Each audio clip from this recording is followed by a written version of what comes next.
The Show with 10 Legs, radio comedy show, written by and starring Eddie Braben with Eli Woods, Alison Steadman, David Casey and David Marlowe, better known as a scriptwriter, particularly for Morecambe and Wise. Eddie Braben also wrote and starred in a number of radio shows for the BBC. The Show with 10 Legs was his second stint on both sides. Not much detailed material exists, however we do know that The Show with 10 Legs began broadcasting in 1978 and ran for one series. Research shows 2 listings per week, one on a Sunday and one on a Wednesday, but we can't be sure if they are repeats of the Sunday broadcast.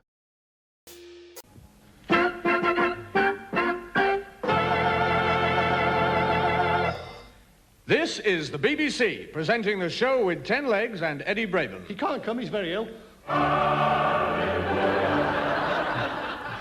His mother sent a note. He's suffering from an overdose of raspberry jam. Overdose of raspberry jam? A crater fell on his head.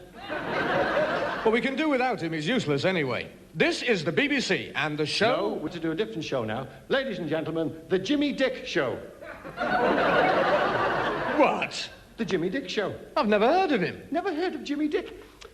He's a show business legend. I've never heard anything like it in all me puff. Excuse me. I give you my word, you've never seen anything like him.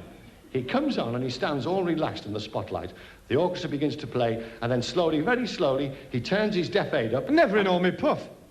This is the BBC and the Show with 10 Legs. The awards he's won. Excuse me. You know those silver hearts? He won a silver heart. Well, an enamel kidney, but he's good.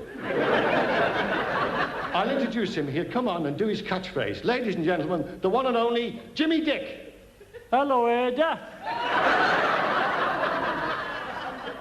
Shows your corset. Never in all me puff. Hello, Ada, show us your corsets. You're saying it now. Excuse me. The Show with 10 Legs. The Jimmy Dick Show. The Show with... I know. Why don't we combine the 2 titles, put them both together and call it The Show with 10... No, we couldn't. Excuse me. No, excuse me. I mean, if I might be allowed to make a small observation. Will you have enough wood? Well, look, I've been listening to the altercation that's been going on here, and I regretfully detect a slight bitterness creeping in, chaps. Now, come on, we're all mature adults, aren't we? Why don't we stop all this silly arguing? Let's call it the David Marlowe Show, eh? He wasn't with you, was he? No. I came in a van. Excuse me, son. Have you seen my lad Precious? He's got me heart broke. I'm demented with him. I lost him while I was doing the shopping in Tesco's. He was standing by the conveyor belt playing the generation game. Have you seen him, son? I'm over here. Oh, God love him. It's our Precious. Jimmy Dick now. I'm on the wireless. He's made it big time. My lad's on the wireless. Oh, I knew he'd be famous. I remember when he was at school in the Christmas play, he was a sunbeam. I'm Jimmy Dick now. Hello, Ada. Shows your corset. Fancy my lad's on the wireless. Hit them with it, Jimmy. Hello, Ada. Shows your corset. Hey, where is this Ada? I'd like to meet her. He looked a picture dressed up as a sunbeam now. He had long white robes on and little wings. I bet they were difficult to make. Oh, no, I didn't have to make them. The day before the play, our budgie snuffed it. I was a wise man in the play. Tell the man what you had to say when you came on as the wise man. I came on and I had to say, I have travelled from afar and I bring you a gift in this jam jar. The only trouble was that I forgot the words. Now, tell the man what you said and why you got expelled. I came on as the wise man and I knelt before the king.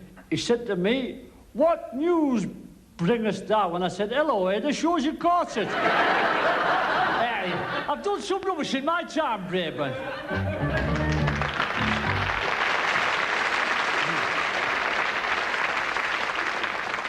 We present...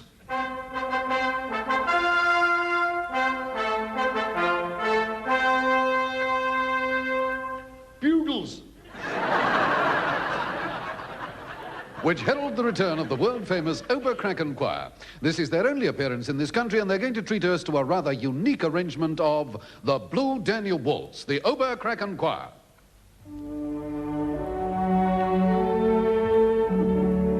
Oh, Bob. Malcolm. Oh, Bob. Malcolm. Beadles. Exams. Beadles. Exams. It's blocked. Sniff this. Beadles. Sniff up. Again. Again.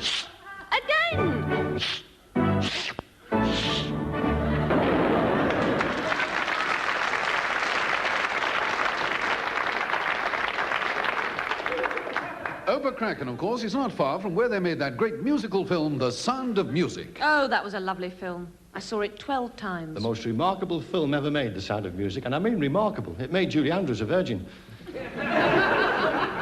Some great stars in those Hollywood musicals, Doris Day, Barbara Streisand, are very popular. Big draws. You probably know them better than I do.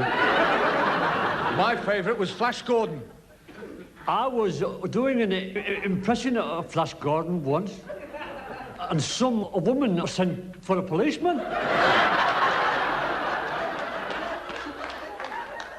I've written a film. More rubbish. It's good. What's it about? It's a bit strong. How do you mean, strong? Well, perhaps the title will give you some idea. The Night of the Big Urge. That's disgraceful. Here, what happens? A husband and wife are sitting at home one night when the telephone rings. Oh, will you answer that, Beryl, dearest? Yes, Nigel. Hello? Oh. You want me to what? Put my white shorts on? Oh, I couldn't do that. Well, I never. I know you have. Who is it, dearest? In a moment, Nigel. You were saying? I don't know where you get the energy from. In the park. You'll be worn out in the morning. Well, it's no wonder your back's bad. Well, you go and have a lie down. Bye. Who was it, dearest? Mummy, she's been out jogging again.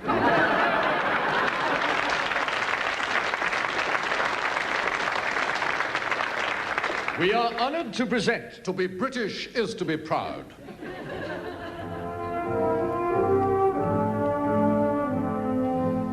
To be British always was and still is to be proud. A pride in our thriving present. And a pride in our glorious past. Let British heads be held high as we consider our heritage. A heritage unequalled by any other nation. A heritage steeped in tradition and achievements which have shaped the world.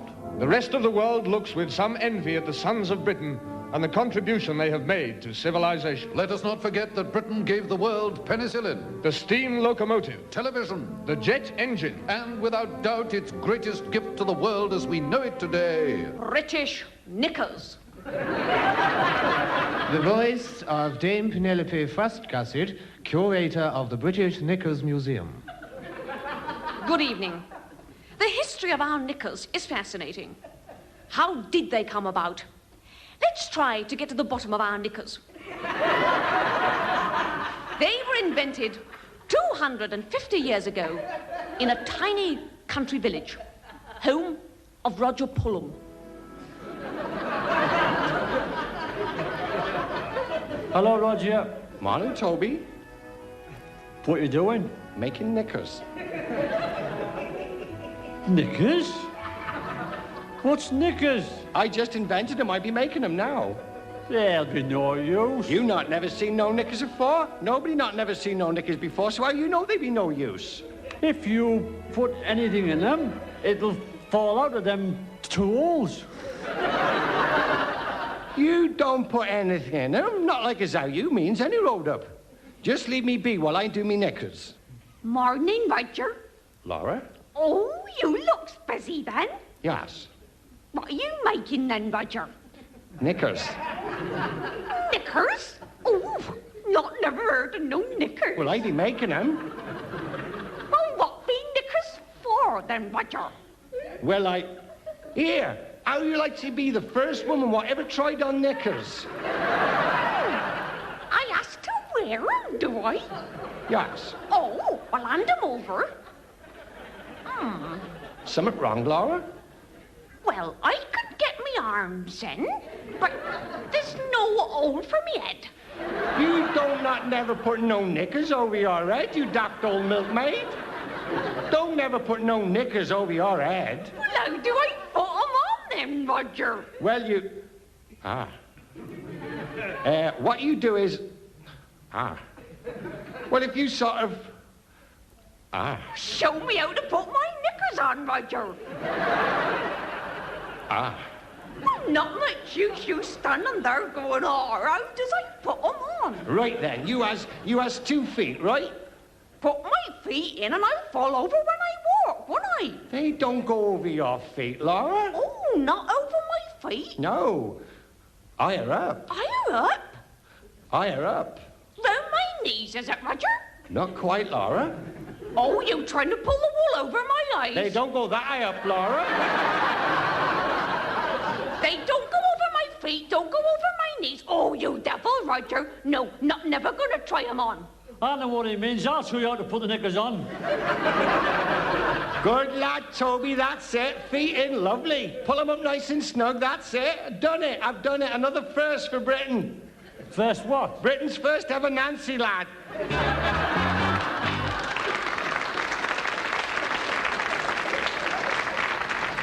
The train now arriving at platform 6. Nora? I'm not talking to you anymore. The train now arriving at platform 6. Is there something wrong, LJ? The station announcer.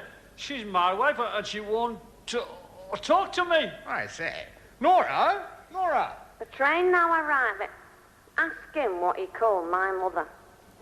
What did you call her mother? Fatty Bum Bum. The devil you did. The fatty bum bum now arriving. Now look what you've made me do. You've ruined your chances now, old boy. She's the most beautiful woman you've ever seen. Fantastic figure. She's a belter. Nora! The train now arriving at platform 6. Hello, Nora, my dear. What do you... Oh. Hey. Nora! Oh. Nora!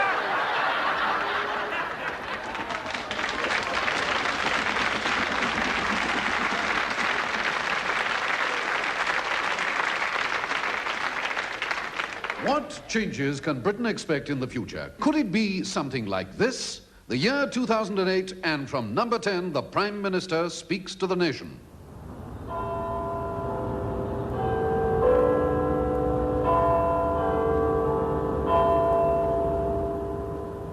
And a very jolly good morning to you this evening.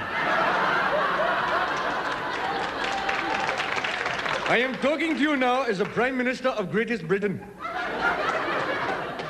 What you are asking, what is our damn topping Prime Minister talking to us about from the wireless radio? I have some topping jolly news for you. Next week I am going to open the very first English takeaway. God bless me and good morning.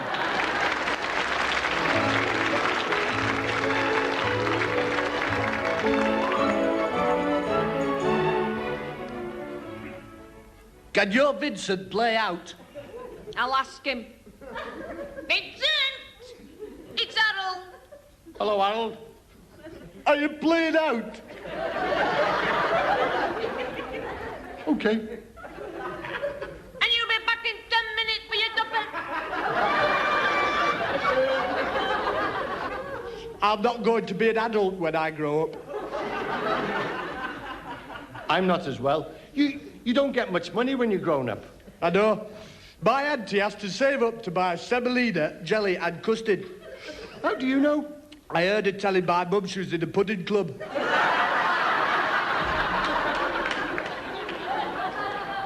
My mum's always telling Howard Janet to look after her money. Look after the money? Yeah. Every night when Howard Janet goes out, my mum shouts after her, and keep your hand on your holiday money.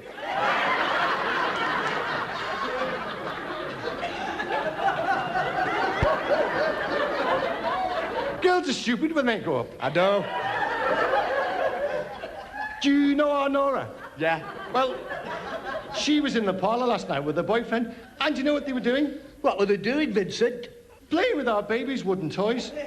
Play with your baby's wooden toys? I was listening outside the door and I heard our Nora say, you can put the blocks on that right away. See you, Harold. See you, Vincent.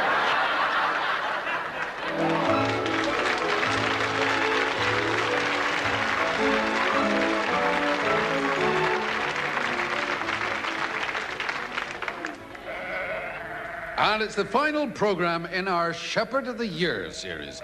This week we give a second chance to all the losing finalists to show what they can do with their dogs. First to go is... Farmer Brown. Ah, now, you farm this area?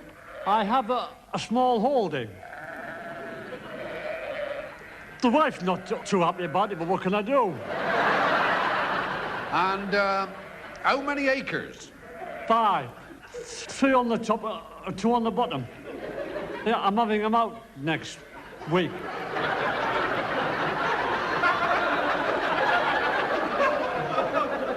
And what do you grow? Tired. Now, I am just looking at the marks the judges gave you on the last occasion you entered this competition. Not very impressive, are they? It was a dog. The dog? It was afraid of sheep. A sheepdog that's afraid of sheep? Yeah, it could only happen to me. I once had a goldfish that couldn't swim. Yeah, well, we're not concerned with goldfish. These are sheepdog trials. I bought a new dog. Good. I'm going to try him out on these sheep now. Well, good luck. The only trouble is, he's deaf. Oh, just get started. Are you ready? Yes. Go. Eel! Eel! Flaming eel! Come back, you back! Well, they've disappeared completely. I won't get very good marks this time, will I?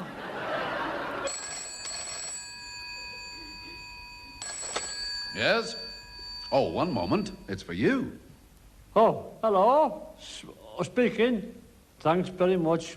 Right away. They've found the sheep. Where? On the 3rd floor of Marks and Spencer's.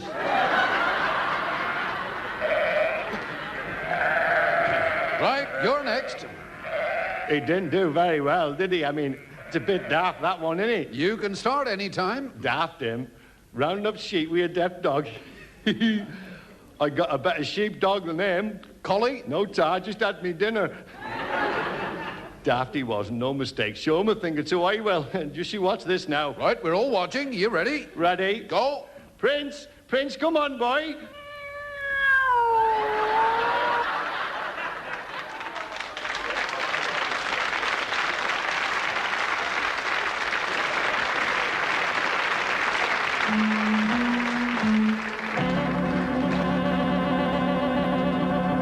It's always interesting to learn how other people live, how they behave in the sanctity of their own home. You just wouldn't believe the way some people live.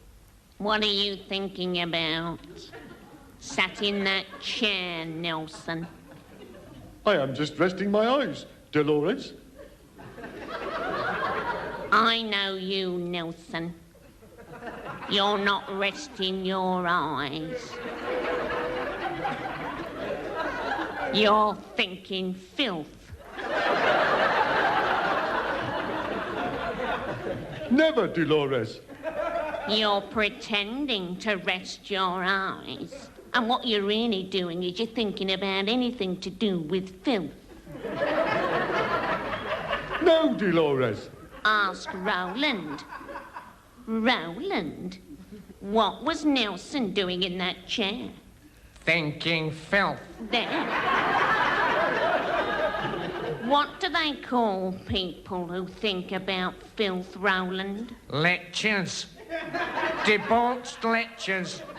You're a debauched lecture, Nelson. Another macaroon, Rowland? I am only part-way through my first macaroon, Dolores. You're not getting a macaroon, Nelson. Oh. Not while you're thinking filth. I wouldn't be thinking filth if I was resting my eyes. No. What would you be thinking about, Roland? My brown cardigan. Yes. Why couldn't you think about your brown cardigan, Nelson? I haven't got a brown cardigan, Dolores. What sort of filth was you thinking about, Nelson? I wasn't thinking about anything, Dolores. I know you of old, Nelson. I wouldn't be surprised if you kept things on top of your wardrobe. I dropped my macaroon, Dolores. If you wasn't a debauched lecher what kept things on top of his wardrobe, Roland wouldn't have dropped his macaroon. I have only virtuous thoughts, Dolores. What would a debauched lecher what keeps things on top of his wardrobe think about, Roland? Lily white thighs, Dolores. Lily white thighs, knees what he could fondle, and girls with no vests on. Oh, I dropped my macaroon all over the floor, Roland. His fault. Oh, debauched lecher he is. Oh, I'm going to bed.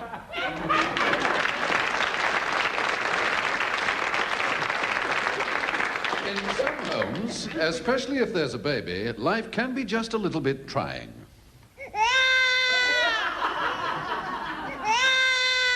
Poor little thing there now. Every night this week. Shh. Oh, poor little mate. I'm worn out. There now. It's 2:30 in the morning. Shh, now. Oh, I can't stand much more of this. Will you put me down and go and see to the baby?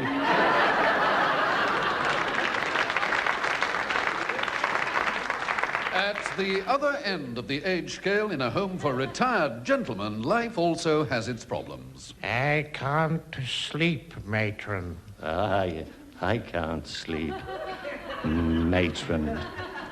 I can't sleep, matron.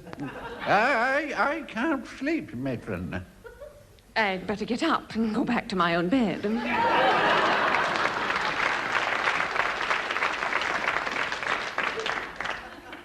They wouldn't allow you into a home for retired gentlemen, Nelson. No, they wouldn't allow you in, Nelson. Why wouldn't they allow me in? You've got ackee on your boots. Not nice. No. It is a basic law of domestic life that it takes two people to make a home. Sometimes, of course, things can go wrong with a marriage and the home is wrecked. Then you're leaving me, Lionel. I am. Why? Don't you know that I hate you? Lionel, Perhaps loathe would be a better word. I've been a good wife and a mother. Don't come near me. If only you knew how much I detest the very sight of you. There's somebody else. Years younger than you. Very attractive, full of fun. All the things you used to be, but not anymore because you're past it. Hand me that suitcase. Come on, don't stand there crying. Yes. Oh, please, Lionel. I'm going. I can't stand to be in the same house with you anymore. Pass me those things while I pack my case. Yes. Shirt. Shirt. Socks. Socks. Sweater. Sweater. Pajamas. Pajamas. Hand grenade. Hand grenade. No!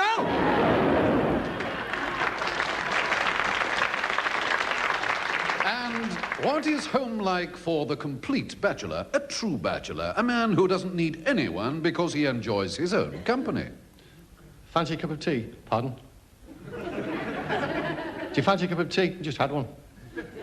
This room could do with redecorating. It was done last year, don't you remember? Oh, yes, I do now. Have you fed the dog? Half an hour ago. What did you give it? The cat.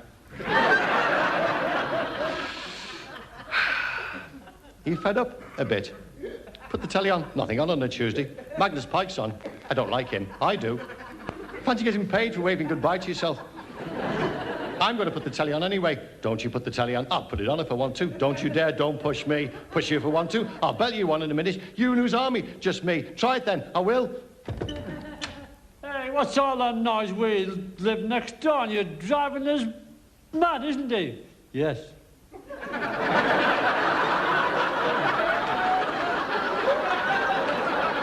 Tell him! I have. I've never heard such rubbish in my life, Braven.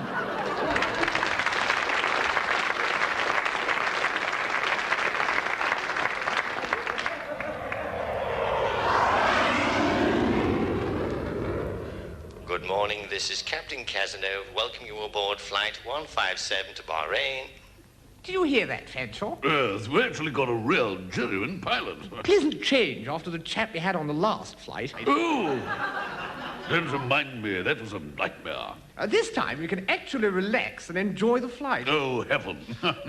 We are flying at a height of 30,000 feet with a strong tailwind, so we should arrive in Bahrain slightly ahead of our original ETA. Oh, this chap sounds like a fully trained pilot. Yes, I feel rather more secure with him than I did with that other idiot. Absolutely. We can now enjoy flying in Concorde. Yeah. We are now passing over the English Channel. In about 5 minutes we will... Oh! Hello? This is your reserve captain speaking. Oh, no, it can't be. It's him again. Hello? This is your captain speaking. Your other driver is feeling a bit umpty. Do not worry, as we are all fully trained, and I would like to welcome you aboard Concussion.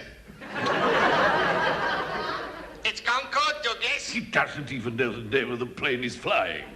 Tell him about the refreshments, Douglas. Hello? This is your captain speaking. Should you require refreshments, I've got a few crab sandwiches left. He wants us to eat his sandwiches. This is outrageous. They get their refreshments off the air hostess, Douglas. I thought she'd gone to have her feet done. She's on board, Douglas. Well, I'll tell him. Hello? This is your captain speaking. If you fancy anything to eat, our delightful air hostess Felicity is at your service. Go easy on her. Plates of meat are given a jiff. I shall need something to see me through this flight. So will I. Miss, 2 very large brandies. I'm on me break. Oh, my God, me feet are knackered. I am with the British Embassy. I'm with the CBI. Well, I'm with the co-op, but I don't go round telling everybody. I feel so helpless. I'm wore out. God, my fella, he had me up half the night looking for a flea in the bed. Hello? You'll never guess who this is. Tell him you're making an approach, Douglas. This is your captain speaking. I am now beginning an approach to Bahrain. At last. I never thought we'd make it alive. If you look below, you will be able to see Bahrain with its magnificent tower. Also the Golden Mile and the Pleasure Beach.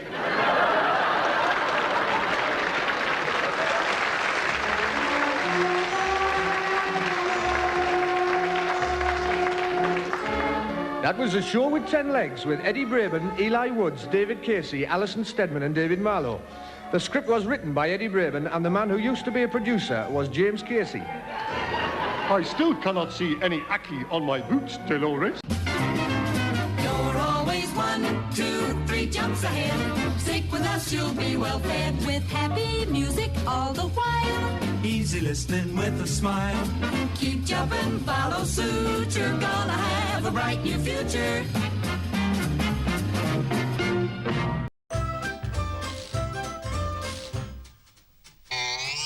Right, said Fred, both of us together, one each end and steady as we go. Tried to shift it, couldn't even lift it. We was getting nowhere, and so we had a cup of tea. And right, said Fred, give a shout for Charlie. Up comes Charlie from the floor below. After straining, heaving and complaining, we was getting nowhere, and so we had a cup of tea. And Charlie had a think, and he thought we ought to take off all the handles and the things what held the candles. But it did no good, well, I never thought it would. All right, said Fred, have to take the feet off to get them feet off, wouldn't take a mo. Took its feet off, even took the seat off. Should have got us somewhere, but no. So Fred said, let's have another cup of tea, and we said, righto. All right, said Fred, have to take the door off, need more space to shift the so-and-so. Had bad twinges, taking off the hinges, and it got us nowhere. And so we had a cup of tea, and right said Fred, have to take the wall down, that there wall is gonna have to go. Took the wall down, even with it all down, we was getting nowhere. And so we had a cup of tea, and Charlie had a think, and he said, look Fred, I got a sort of feeling, if we remove the ceiling with a rope or two, we could drop the bladder through. All right, said Fred, climbing up a ladder with his crowbar, gave a mighty blow. Was he in trouble? Half a ton of rubble landed on the top of his dome. So Charlie and me had another cup of tea, and then we went home. I said to Charlie, we'll just have to leave it standing on the landing, that's all.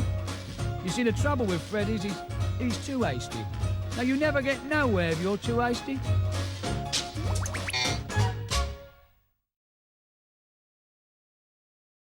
Here now is an 18th century ditty that first appeared in 1738 on a... That's right. On a broadsheet. And it's called the Ballad of the Woggler's Mooly.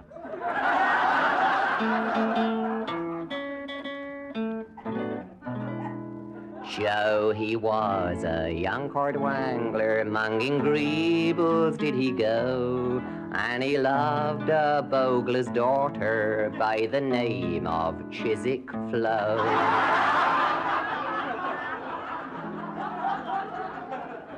Vain she was and like a grusset, though her gander parts were fine.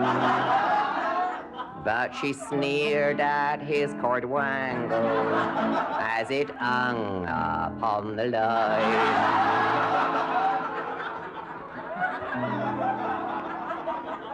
So he stole a woggler's mooly for to make a wedding ring. But the Bow Street runners caught him, and the judge said, you will swing. Oh, they hung him by the post and nailed his mooly to the fence, for to warn all young cordwanglers that it was a grave offence. There's a moral to this story, though your cordwangle be poor, keep your hands off others' moolies, for it is against the law.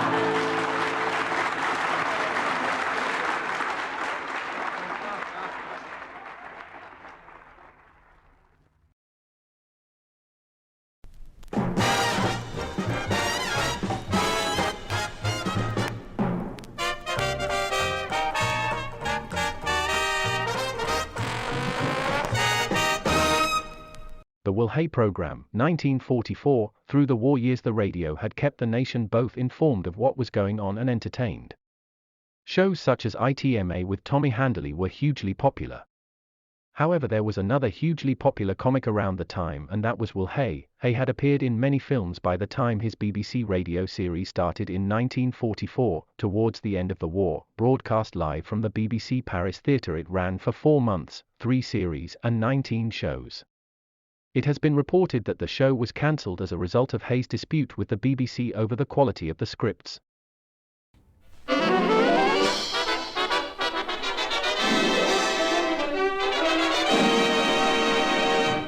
Will Hay Programme.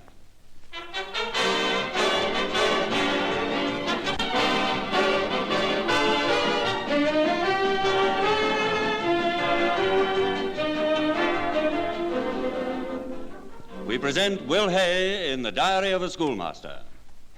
Our old friend Dr. Muffin, the justly renowned headmaster of St. Michael's School for Boys, has just returned from his holidays. He's now back at Mrs. Potts' semi-detached bijou villa in his old status of paying guest.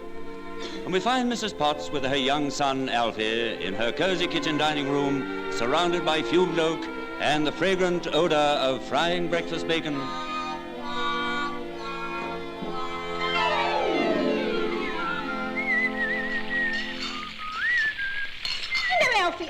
can't get over Dr. Muffin since he came back from his holidays. I never knew such a change in a man. Don't worry. The only change you get out of him is 5 dud tennis for $50. No, then you mustn't talk like that, Elfie. He's been paying me ever so regular since he got back. Do you think someone left their money to him while he was away? More likely left their money on the mantelpiece while he was around there. Elfie, you shouldn't say such hateful things. It's almost confirmation of character. You ought to remember we've got a lot to be thankful for. What with Dr. Muffin turning over a new leaf and Mr. Brown turning out to be such a model paying guest in every way, why, anything you want, you've only got to ask him. Blimey, how you ask? Now, that's not kind of you, Alfie. Besides, Mr. Brown says it's a pleasure. He says we should all try to help each other. So you help yourself to his sugar ration? Oh, you do say the most shocking things, Alfie. Oh, here comes Mr. Brown. Morning, Mr. B. Morning, Mrs. Potts. Morning, Alfie. What's your Brown? Alfie, be more respectable now. I've got your breakfast all ready for you, Mr. Brown. Oh, thank you very much, I'm sure. This weather fair gives you an appetite, don't it? Makes me real sharp set. You'll need a sharp set for that lot, all right, top and bottom.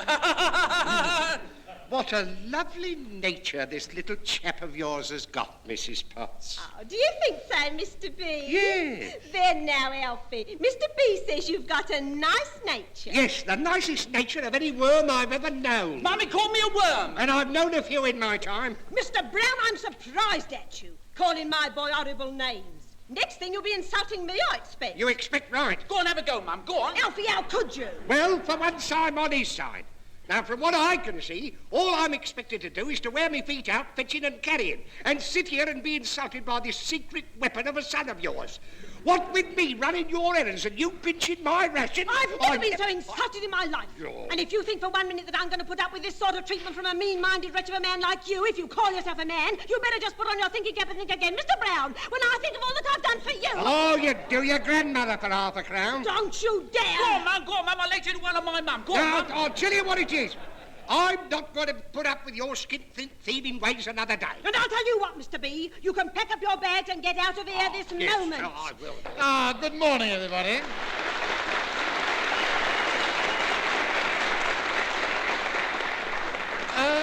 Just a jolly little family party, I see. Anything the matter, Mrs. Potts? Well, it seems that...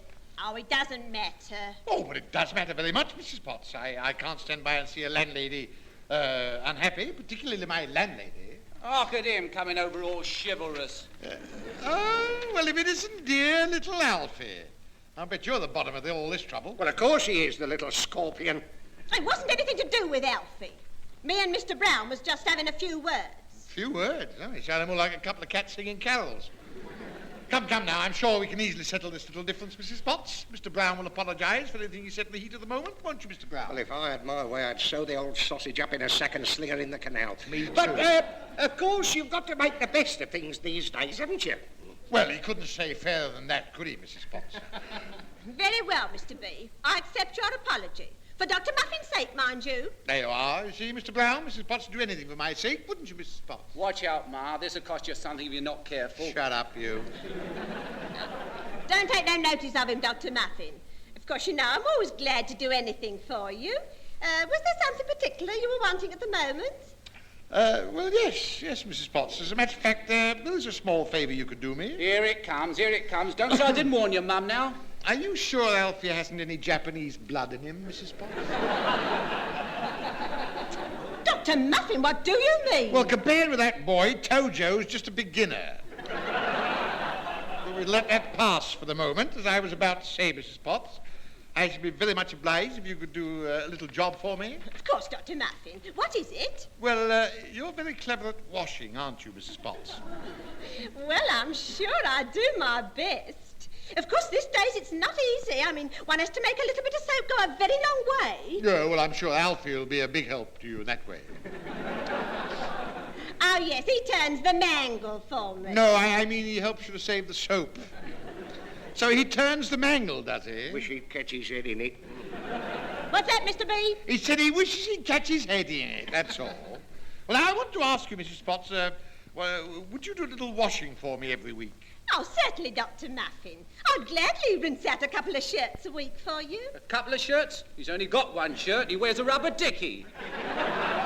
I do not. Oh, yes, you do. I've seen you clean it on Saturday night. Oh, no, you haven't. Oh, yes, I have, with a bit of India rubber. That's where you're wrong, you see. It was a bit of bread. Well, that's settled, Mrs. Potts. You'll take on my little bits of washing I may have to do, will you? Oh, yes, of course I will, Dr. Muffin. Of course, I should be very glad to pay you something extra, you know. Say, shilling a week. Don't you take that, Mum. Yes, and don't talk with your mouth full, Alfie.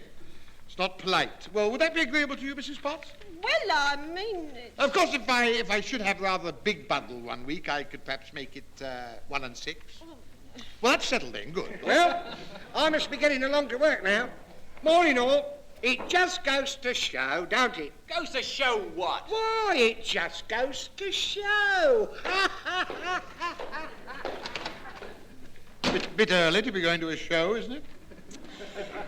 Dr. Muffin, if you'd like to let me have the things you want washed before you go this morning, I could do them today and then they'd be ready for the weekend. I don't suppose there's very much, is there? No, just a few odd things, you know. Why not wait till this evening? I can help you sort them out while Alfie's doing his homework. I'm going to the dogs. That's perfectly obvious.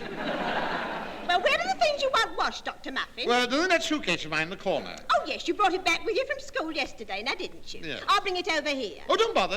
We'll go over there and check it together while Alfie finishes his breakfast. Very well. Here we are. I'll put it down here. Quite heavy, isn't it? Now, shall I open it? No, I'll open it. Here we are. There it is. Oh, I say. There are rather a lot of things, aren't there? Well, you know how it is, Mrs. Potts. It's so difficult to find a laundry that'll take your things these days. Before you know where you are, you've got a suitcase full of dirty clothes. Yes, so I see. What a lot of vests you've got, Dr. Muffin. Oh, I don't know. 1, 2, 3, 4, 5, 6, 7. That all? And 9 shirts. Come on, what a state they're in. All covered with ink stains. Oh, just the marks of honest toil, you know. Aren't all these things very small for you, Dr. Muffin? Are they? Very small indeed. I wouldn't have thought you could have ever got into them. Well, of course, you know, they've got shrunk by the laundry I've been sending them to before. That's the reason I wanted you to do them in future. Because, of course, you're so very clever with washing, aren't you? All the neighbours say so. Oh, Dr. Muffin, I'm sure it's very kind of you to say so. But however I'm going to unshrink these vests, I don't know. Well, I thought that when they were wet, you might hang them up and let Alfie swing on them. But, of course, I'm not an expert on those matters. Go on, if ever there was an expert on swinging it, it's you. You get on with your breakfast. I've finished it. Pity didn't finish you. Oh, are you going, Mrs. Potts? Yes, I must run along to the shops now. I do like to be early. Now, Elfie, dear, finish sorting those things out and make me a nice list, will you? Yes, Mummy. No, don't you trouble to do this, Alfie. Oh, it's no trouble. I'd like to. As a matter of fact, I intend to. Ah. Good morning, Dr. Muffin. And don't you worry, I'll get everything done for you. Morning. She's the one who's getting done, if you ask me. Well, I'm not asking you. Just shut up and get on with your washing. 16, 17, 18, 19. Blimey, 19 collars? Well, the man in my position's got to keep up appearances. Since when have you been wearing Eton collars, I'd like to know. Oh, you'd like to know that, would you? Yes, I would like to know it. Well, tell the truth. Don't try and do impossibilities. Go on. Well, as a matter of fact, for your information, I've been wearing them a long time now. Well, I've never seen you. Well, never seen me wear Eton collars? No. Of course you haven't. I don't wear them here. No? I keep them at school and put them on when I get there. What for? Well, I just thought it was obvious. If I wear the same kind of collar as the boys, it looks better, sort of kind of uniform. Oh, I see. What size do you take? Well, that rather depends, doesn't it? Depends on what? Well, you know as well as I do that different makes of collars vary in size.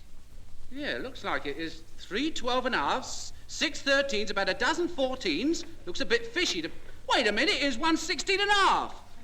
Well, I've had that a long time. It's got stretched with the washing, you know.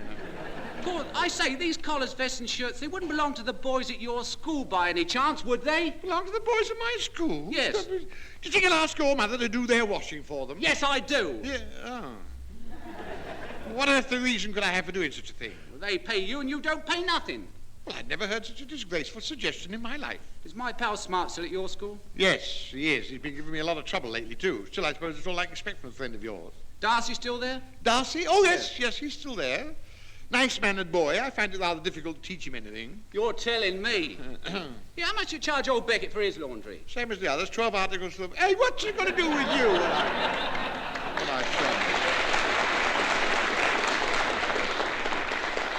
Matter of fact, Beckett's work's been improving lately. He's, Wait, you were saying? I was going to tell you about Beckett's homework. Oh, no, you weren't. I caught you good and proper.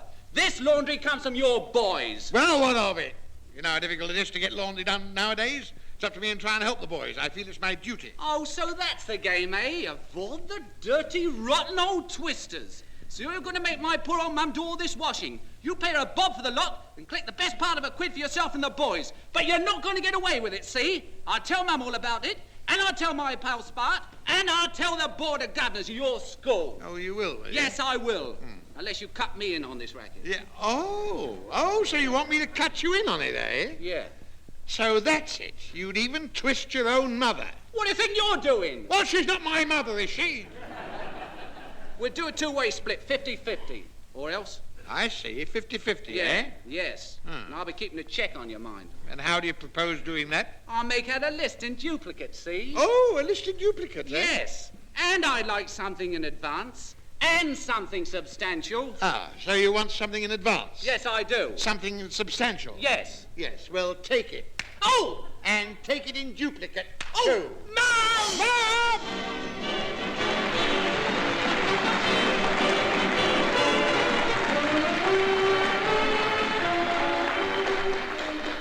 Now Stanley Black mounts the rostrum to conduct the dance orchestra in a piece written for this program by that very much up-and-coming young British composer, Leighton Lucas. It's a variation on a theme in swing tempo. And what theme could be more appropriate than Home Sweet Home?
Meanwhile, Dr. Muffin is wending his way to school. Here the scholars wait his coming in that atmosphere of studious and cloistered quiet, redolent of all that we know of St. Michael's School. Let's go over and join them. Cool, look at this. Look what he did. What a Darcy, out of it. Look, can I say? I don't care what you say. I'm having the desk by the window. Yeah, why do you want the desk by the window, Smart? Well, I don't want it for fresh air. I'm going to sit there so I can chuck ink balls on the townies. I shall make it my duty to inform the headmaster. Yes, you do, and I'll scrag you. You try. During the holidays, I've had lessons in the noble art of self-defence, so there. Where are you going to sit this time, Darcy? I shall retain my own desk. It is an excellent position for seeing the blackboard. Yeah, listen to Swatter Darcy. Who wants to see the blooming blackboard? We all know you don't. Cheek, eh? I'm going to have to give it to you in a minute. Not Darcy. Come on, out of it. Trumpet. Out of the... Oh, good morning, boys. Morning, Morning. sir. Well, ready to start lessons with a will? Why, you're going to make yours? Make my what? Make your will. Listen, I don't refer to a last will and testament, Smart. I'm talking about the conscious mental effort to profit by my teaching. Oh, jolly good, sir. What's jolly good? That explanation, sir. Oh, thank you, Darcy. Thank you. I've been reading those encyclopedias you lent me during the holidays. They're very interesting, too. Well, pay attention. Now, the first lesson we'll take algebra. Now, what do you know about algebra? Who knows what it is? Please, sir. Yes, Beckett? I've seen one, sir, but I don't know what it is. You've seen one? Yes, sir. Huh? I've heard of people seeing pink elephants, but I've never... What did it look like? Please, sir, it had stripes. Stripes? Yes, sir. You're not thinking of a sergeant, are you? No, sir. This had more than 3 stripes, sir, and it had long ears like a donkey. Oh, that sounds like you, Smart, doesn't it? What are you talking about, Beckett? Stripes and long ears like a donkey? Where'd you see this? Please, sir, at the zoo, sir. The zoo? Algebra at the zoo? I know what he means. Yeah? He means a zebra. Yes, sir. Isn't that what you said, sir? No. I said algebra. A very different thing altogether. Algebra is, anybody like to tell Beckett what algebra is? Certainly, sir, I would. Yeah, I hoped you. I thought you would. Well, carry on, Darcy. Carry on. With pleasure, sir. Yeah. Algebra is a method of calculation which, reduced to its simplest terms, substitutes alphabetical symbols for known and unknown quantities, and thus enables us, by a series of equations, to deduce the actual numerical content of the unknown quantity, which is generally denoted by the alphabetical letter X. In other words... Yeah, well, never mind about the other words now. You've used quite enough words as it is. So that's algebra, is it? Yes, sir. And I've been teaching it all this time and didn't know. That's it. I'm cleverer than I thought. Oh, yeah? What do you mean, oh, yeah? Well, if you're so clever, why do you always correct Darcy's book first? Why do I correct Darcy's book first? Yes, come on, we know. Well, if you know, there's no need for me to tell you, is there? Ah, now don't try to wriggle out of it. I'm not trying to wriggle out of anything. Oh, yes, you are. Not at all. If you must know, I correct Darcy's book first because... Well, because he happens to be sitting nearest to me, that's all. It's quite a natural thing to do, isn't it? Yes, I don't think. You correct his book first because that's the only way you can get to know the answer. That's absolute piffle. Oh, no, it isn't. Oh, yes, it is. Oh, no, it isn't, and I can prove it. Oh, can you? Next time, you take my book first and Darcy's last. I don't think you should accuse the headmaster of cribbing, Smart. No. After all, I'm not always right. Well, blimey, when you're not, we all pay for it. Just what do you mean by that? Well, I shan't forget when you said there were 772 pounds in a hundredweight, just because Darcy's figure said so. Got nothing at all to do with Darcy. Oh, no? 772 pounds is the correct answer. That's what Darcy put, and he was right. Excuse me, sir, but I did not put 772. I wrote down the correct answer, which is 112. But I must admit that my ones, when glanced at quickly, do look rather like sevens. Oh, I see. Oh. Yes, well, in that case... Just a moment. Yeah?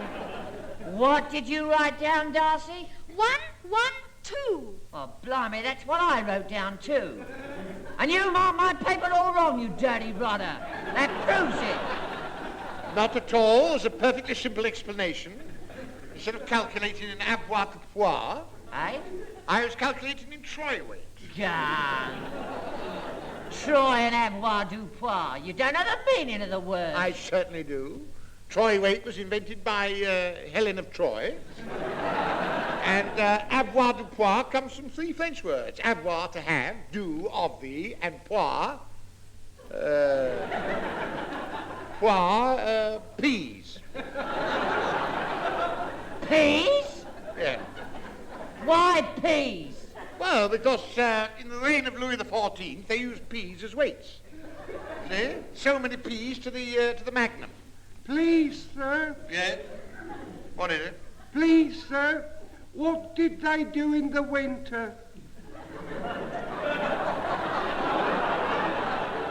What did who do in the winter? The shopkeepers, sir. What do you mean, what did they do? They didn't shut up, if that's what you mean. No, sir. I mean, what did the shopkeepers do, sir? They'd be out of season in the winter. What are you talking about? Shopkeepers don't go out of season at all. No, sir. No, sir. I mean the peas, sir. Oh, the peas. Oh, well, they use tin peas then. Yes, sir. But please, sir, wouldn't tins of peas weigh much heavier, sir? Oh, God. Well, look, they took them out of the tins, and you shut up, keep quiet. Now, tell me, Darcy, what did you do during the holidays? Did you go to the pantomime? Oh, dear me, no, sir. No? I spent many happy moments jotting down a few animadversions on the quantum theory, and then purely as relaxation, I broke down the colour bands of the spectrum and reduced them to their respective primaries. It was quite amusing. Yes. Yes, I should think it'd be much more amusing than the pantomime. Well, now, for today's lesson, we'll take a problem. Yes, I've got one. Yeah, oh, really smart, eh? Well, let's hear it. Listen carefully, boys. Oh, you never mind them. You listen carefully. This is going to take all your brains. Yeah, well, I am listening. Come on. Well, a man's on one side of a river with a basket of cabbages, a goat, and an hyena. Yeah, what? A hyena. Now, he Hyena? wants to take the goat and the... Wait a minute. What's he doing with a hyena? I don't know. He's on the bank of the river with a goat, a basket of cabbages, and a hyena. And he wants to get to the other side. Well, I think he does, too. So would I if I had a hyena. Nasty things, hyenas. No, you don't understand. He wants to take the hyena and the goat and the cabbages with him. Yeah, well, I can understand him wanting to take the goat and the cabbages, but I can't think why he wants to bother with a hyena. Please, sir. Yes, Becky? What is a hyena, sir? Yeah, oh, dear. Well, a hyena is a sort of... it's a similar thing to the... oh, you must have seen one in the zoo when you saw that algebra thing. They keep them in the same cage. You mean a laughing hyena, of course, don't you? Listen, it doesn't matter if it was a laughing or a crying hyena. What does matter is that he wants to take the goat, the cabbages, and the hyena over the river. Yeah. But he's only got a boat big enough to take one thing at a time. Now, how does he take them all over? One at a time, he just said so. All right, clever Dick. Which does he take first? I don't see any matters. For the sake of argument, I suppose he takes the cabbages. What, leaves the hyena and the goat on the other side? I suppose so. In that case, sir, the hyena will eat the goat. Oh, well, all right, let him take the hyena first. Well, then the goat will eat the cabbages. Well, let him take the goat over first. I mean, the hyena won't eat the cabbages, even I know that. Very well. You know, you're going to get yourself into such a mess in a minute. What does he take next? The cabbages. No, sir. In that eventuality, the goat will devour the cabbages while he returns for the hyena. And should he take the hyena over, the same thing will happen. Well, does this fella know all this? Of course he does. And he still wants to get him across? Definitely. Please, sir. Yes? Why don't they go round by the bridge? The bridge? Yes, sir. Is the bridge smart? No. Oh. Then, please, sir, how do all the others get across? What others? Well, the ones who haven't got a boat, sir. Look, Becky, don't bring anybody else into this. We've got quite enough trouble with goats and hyenas. Well, come on. Haven't you got it well, yet? Don't rush me. I'll get it. I wish I had Alfie's model Noah's Ark. I could work it out with the models. Actually, sir, the problem is very simple. Oh. It cannot be stated in mathematical terms, as it is in point of fact an exercise in pure logic. It can't be stated in mathematical terms. That's the trouble, you see. I was, Listen, chap. Yeah? Don't you see that you've got to get them across so that the hyena can't eat the goat or the goat eat the cabbage? I know all about it. Have you worked it out? Well, of course I have. Well, what do you make of it? Well, he takes the goat over first, returns for the hyena. Laughing hyena. All right, the laughing hyena, which he leaves on the other side. Yes. Are you whispering to him? Oh, no, sir. He takes the goat back with him and takes the cabbages over. Yes. Then he returns alone for the goat, see? Yes, I see. It's a very good attempt. What do you mean good? It's perfect. Well, it's not quite smart. It's very good, but you've forgotten one thing. What's that? The coat. Oh, no, I never. He takes the goat over last. I didn't say the goat, I said the coat. What coat? You see, I'll explain. You see, he took the goat over first and then rode back again, didn't he? Yes. Then he took the hyena over and brought the goat back with him. Is that Please, sir, Yes. what for, sir? Oh, let me... Because he can't leave both the hyena and the goat together on the other side. Don't interrupt. But by now, he's very warm. Yes, you're getting a bit hot, too. Yes, well, you shut up, will you? Where was I, Darcy? You're back on this side with the goat and the cabbages, having left the hyena on the other side. Oh, yes, that's right, yes. Well, now, as I was saying, he's feeling very warm, so he takes his coat off and lays it on the bank. Next, he takes the cabbages over to the other side and leaves them with the laughing hyena, and he rows back. All he has to do now is to take the goat across, which he does, and the job is done. It's simple. Ah, there's just one thing you've forgotten, Mr. Clever Knob. Oh, what's that? The very thing you said I'd forgotten. Oh? His coat. His coat? Yes. Oh. According to you, he left his coat on the bank. Now you've got him on the other side with the cabbages, the goat, and the laughing hyena. Well, how's he going to get his coat? Well, he just rode back for it, that's all. Yes, but in that case, he must have left the goat, the cabbages, and the laughing hyena all together. That's right, he did. Yes, but the goat would have eaten the cabbages. It did. And the hyena would have eaten the goat. It did. Well, so all he had left was the hyena. That's right. That's what the hyena was laughing about. Ring the bell, Smith.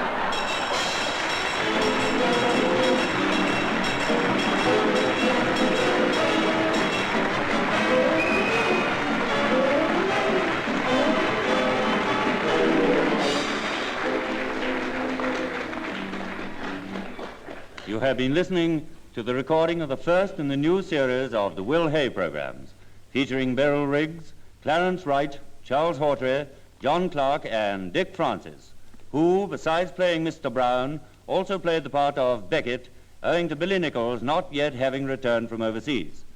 Dr. Muffin, of course, was played by Will Hay, who collaborated on the script with Max Kester, Alec Hayes, and Rex Diamond. The dance orchestra was conducted by Stanley Black, and the show produced by Alec Hayes.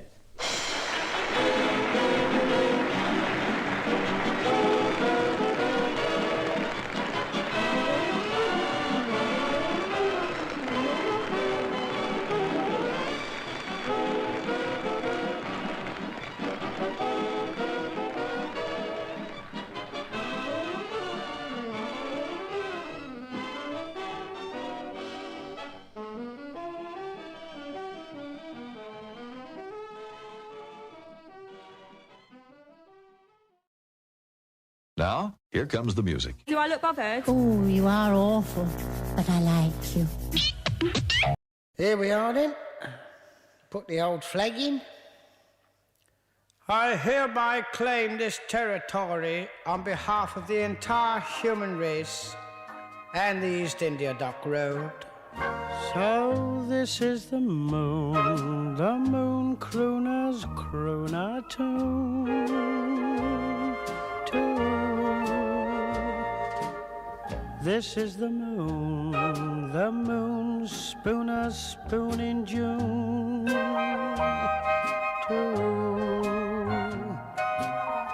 Is this the harvest moon all lovers dream of in summertime?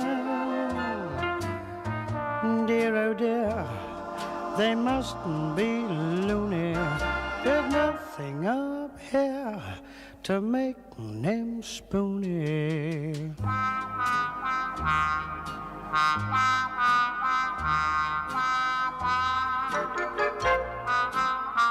I shot my dog this morning. Was he mad? He wasn't very pleased.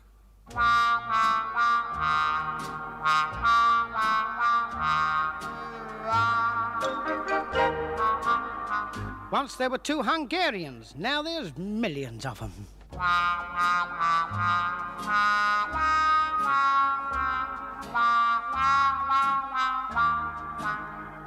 Our cat doesn't eat meat. Why not? We don't give it any.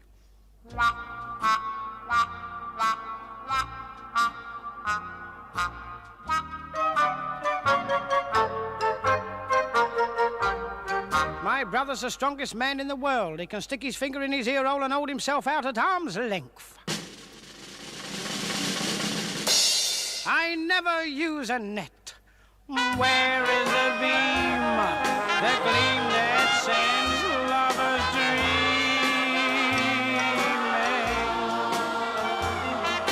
Where is the light that brightens the night with a silvery glow? If this is the moon they spoon to each night, they're welcome to this gloomy, moony satellite. So this is the moon. It's a gloomy, moony moon, and not the spoony, joomy moon we all know. I'll have to tell them not the spoony, joomy moon we all know.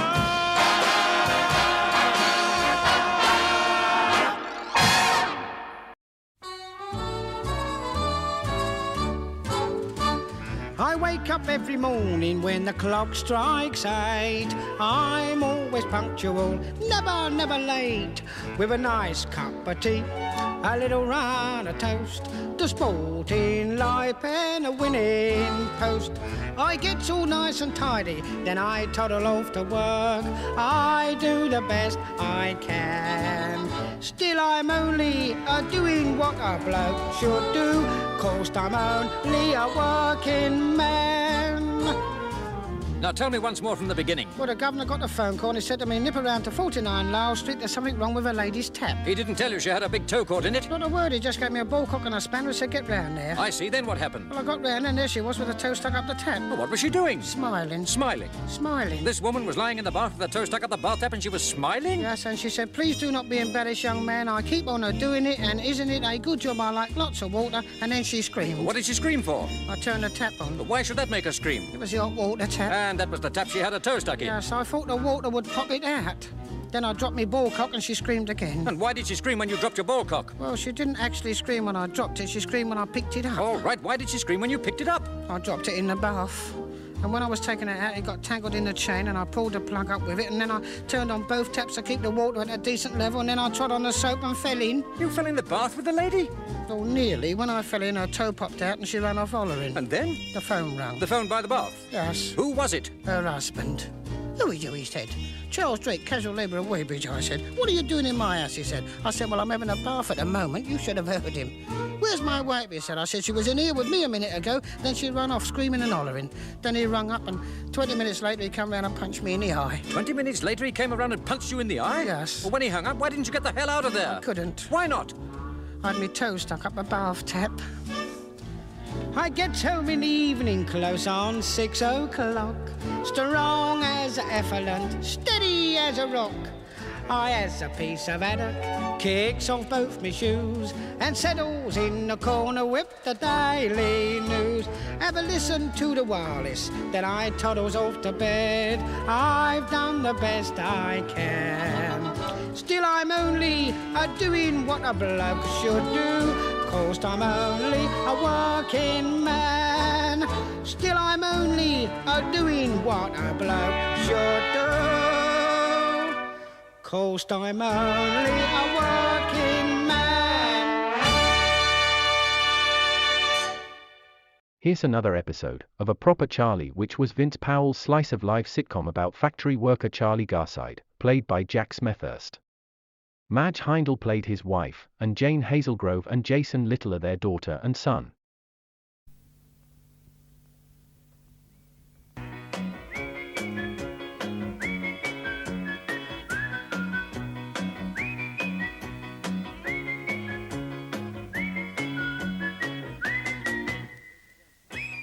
We present Jack Smethurst as Charlie Garside in A Proper Charlie by Vince Powell.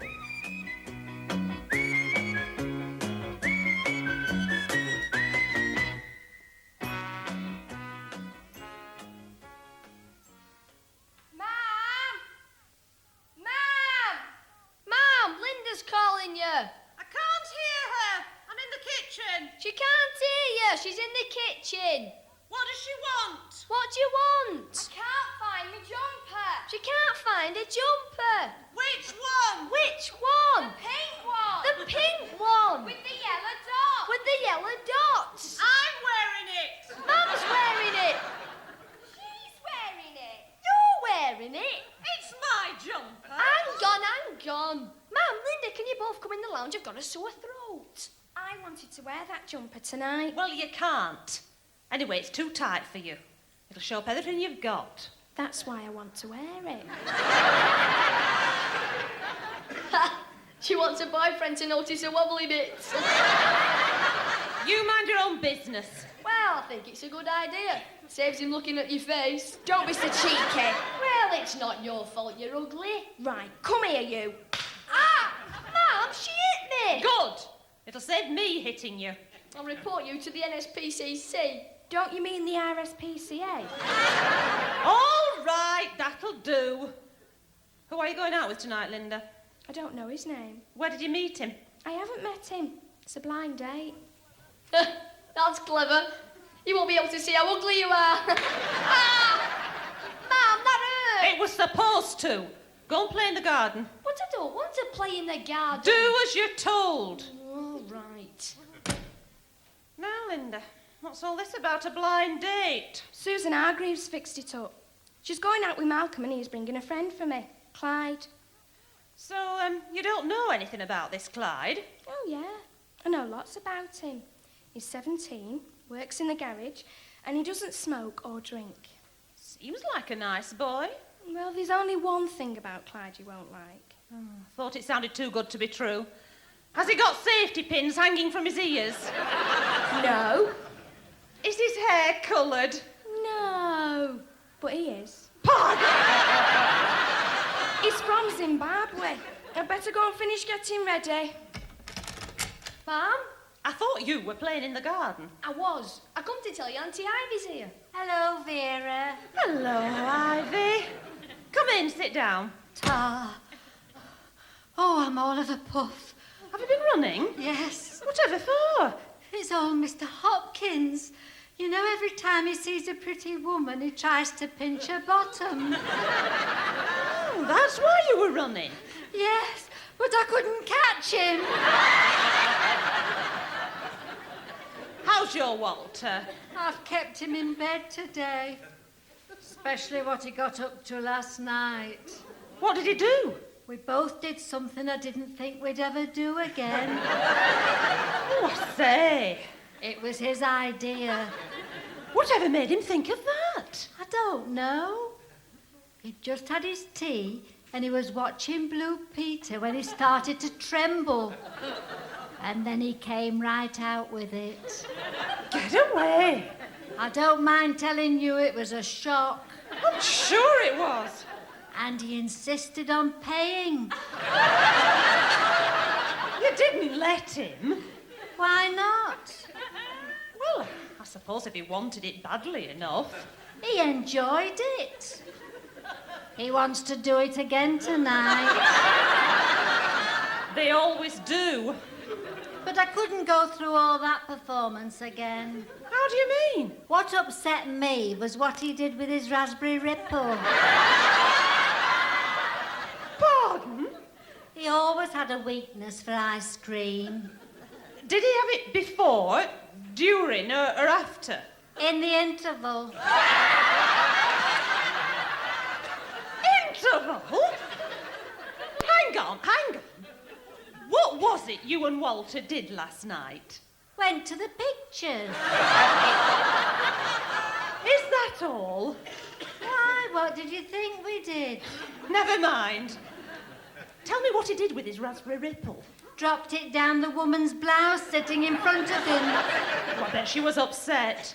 She was even more upset when he put his hand down to try and get it out. How embarrassing. Well, I'd best be going back. Where's Charlie at the football match? No, he's working. On a Saturday? Well, United are playing away and we need the extra money. He's a good un, is Charlie. Yes. I don't suppose there are many husbands who'd be working away at 5:30 on a Saturday. No, I suppose I've got a lot to be thankful for.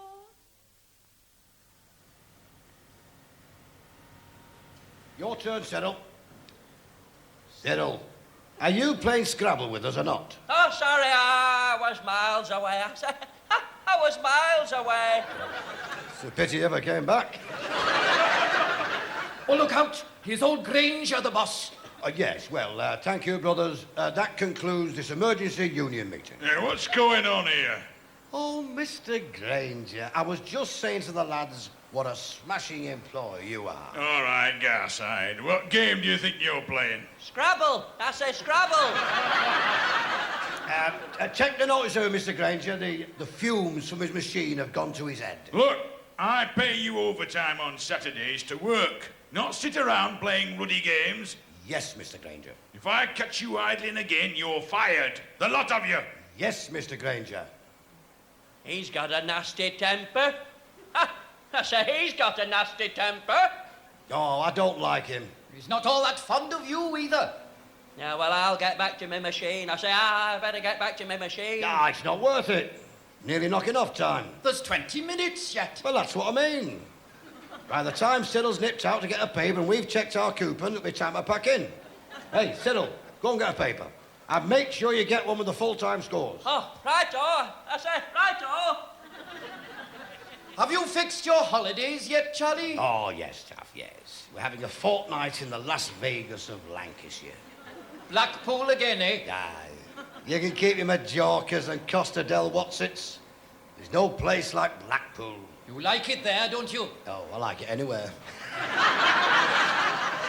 I remember me dad taking me to the pleasure beach for the first time. That must have been a memorable occasion. Oh, it was, lad. It was. I had 2 lots of candy floss, a toffee apple and a bag of donuts. Then I went onto the Big Dipper and ruined my dad's act. Did you squash it? No, I was sick in it. I'm back. I say I'm back. Good. Now let's check the results. Who's got the copy coupon? Do I have? I say I have. Right. You take it, Taffy, and read them out. I'll check the results from the paper. Well, what shall I do? I say, what shall I do? See if you can hold your breath for 10 minutes. What's the first one, Taff? QPR and West Ham. QPR and West Ham. Score draw. That's a good start. Next. Nottingham Forest and Everton. Nottingham Forest, Everton. Score draw. 2 out of 2. Next. Cyril. Cyril, lad. What's the matter, lad? I can't do it for 10 minutes. I say I can't do it for 10 minutes. I didn't mean you to take me seriously. Oh, no, I'm sorry. I say I'm sorry. If you want something to do, keep your eyes open for old Granger. Well, I'll do that. I say I'll do that. Yes, we don't want him giving us the sack. Brighton and Leeds. Oh, I'd like to see him try. Score draw. He's mean enough to do it. Fulham and Grimsby. He'll have a strike in his hands if he did. Score draw. Wouldn't we have to hold a ballot? Newport and Rotherham. No danger. We're all solid here. Score draw. We could always take our case to the Industrial Tribunal, Exeter and Port Vale. Or even the United Nations. What was that last one? Exeter and Port Vale. Score draw. How many results we checked, have we? 1, 2, 3, 4, 5, 6. Ah, yeah, how many score draws we got? 1, 2, 3, 4, 5, 6. We've got 6 score draws. 6 score draws? 6 straw doors? I say 6 straw doors. 2 more and we've won the treble chance. Knowing our luck, there'll probably be home wins. Come on, Taffy, come on. Read the next one out. Rochdale and Halifax. Oh, blimey, no. Who picked a duff match like that? You did. What is it? Rochdale 5. We've had it. Halifax 5. We've got 7 out of 7. 7 out of 7. I say 7 out of 7. What's the last one? Celtic and Dundee United. Oh, I'm too nervous to look. You do it, Taff. Celtic and Dundee United. L. Pardon? late kick-off. Well, they've no right to have a late kick-off. I said they've no right to kick off late. Isn't there anything in the stop press? Yes, a nude man protests outside number 10. Oh, never mind that. What was the result? He was arrested. The football result. Oh, sorry, Charlie. I'm so excited. I don't know what I'm doing. Here we are. Celtic 1, Dundee United 0 at half-time. We only want one goal and we've cracked it. Just one more goal. We got one more goal. Dundee equalised. No, Celtic made it 2-0 after 80 minutes. We've had it, I say, we've had it. What about the radio? The radio. Sports report. Hey, they'll have the results. We're nearly over now. The Scottish results are always on last. Cyril, passenger transistor. All right, here you are, Charlie. I say, here you are, Charlie. To academicals, 0. And that's the end of the Scottish football results. Oh, we've missed it. I say, we've missed it. And now for our special report on the big match here in Scotland today. The Battle of the Giants. Celtic versus Dundee United. The gates were closed at Ibrox Park 2 hours before the kick-off. Never mind all that rubbish. What was the result? The first 75 minutes, it was all one-way traffic, and Celtic, with goals by Aitken and Johnson, seemed to be cruising to an easy victory. Oh, dear, I say, oh, dear. Then, with only 10 minutes to go, Dundee struck. What a time to go on strike. I say, what a time to go on strike. Belts up, Cyril. A wonderful flying header from Paul Stunnock flew straight into the top corner of the net. Good old Stunnock. Come on, Dundee. And that's how the scene stood at 90 minutes. Well, that's it. It's all over. However, the 2 minutes that the referee added on for injury time produced the exciting finish. 2 more minutes. Still in with a chance. Dundee launched a furious onslaught on the Celtic goal in a desperate attempt to find the equaliser. Come on, Dundee, you can do it. BD collected the ball inside his own half and began one of his long runs down the wing. Come on, BD. On and on he dribbled with the Celtic defence funneling back. Get it across, you fool. It's too late. He should have crossed it ages ago. Suddenly, with the whole of the defence waiting for the cross ball, BD unleashed a thunderous shot high and hard to the top corner. The Celtic keeper was beaten all the way. It's a goal, I say, it's a goal! We've won, I say, we've won! But from nowhere, Johnson cleared from the line. The rotten devil. From our commentary position, it appeared he had fisted it away. Penalty! Boo! But the referee turned a deaf ear to the Dundee appeals. Oh, they shouldn't have deaf referees. I say they shouldn't have deaf referees. That was to be Dundee's last despairing attack. We've had it. With only seconds to go, and the referee looking at his watch, Aitken made a somewhat hasty back pass, only to put through his own goal. The big Nelly. And so the final result was 2-2. 2-2. We've won. We've won! I can't believe it! Hey, are we rich? I say, are we rich? It depends how many score draws there are. Well, according to this paper, there's only 7. 7 plus that Scottish result. There's only 8 draws on the coupon. And we've got them all. Come on, lads. We're going to the Lion and Lamb. A good idea. We'll buy a bottle of bubbly. We'll do better than that. We'll buy the pub.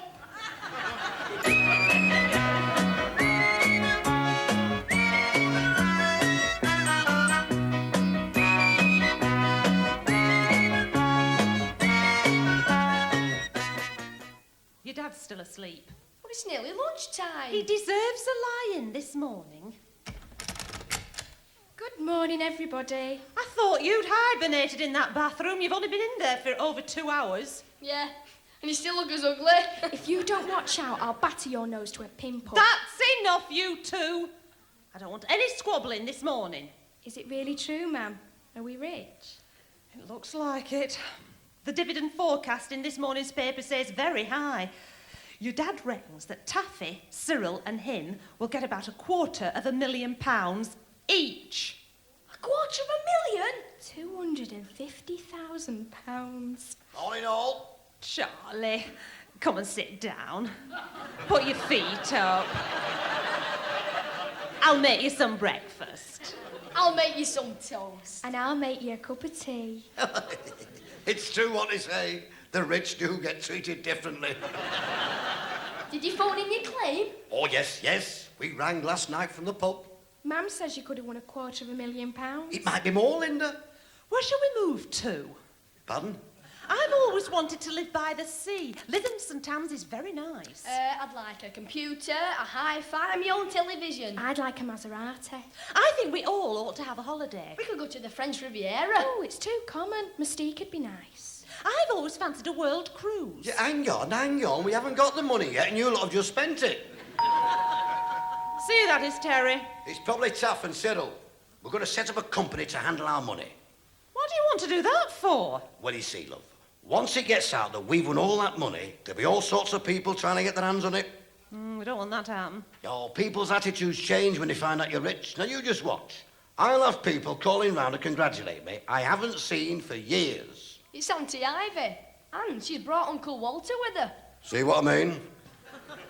Hello, Charlie. It's lovely to see you. Let me give you a kiss. You've always been my favourite. News travels fast. Who told you? I got it off the milkman this morning. The dirty devil. I thought you'd brought Walter. He's in the hall. Come on, Walter.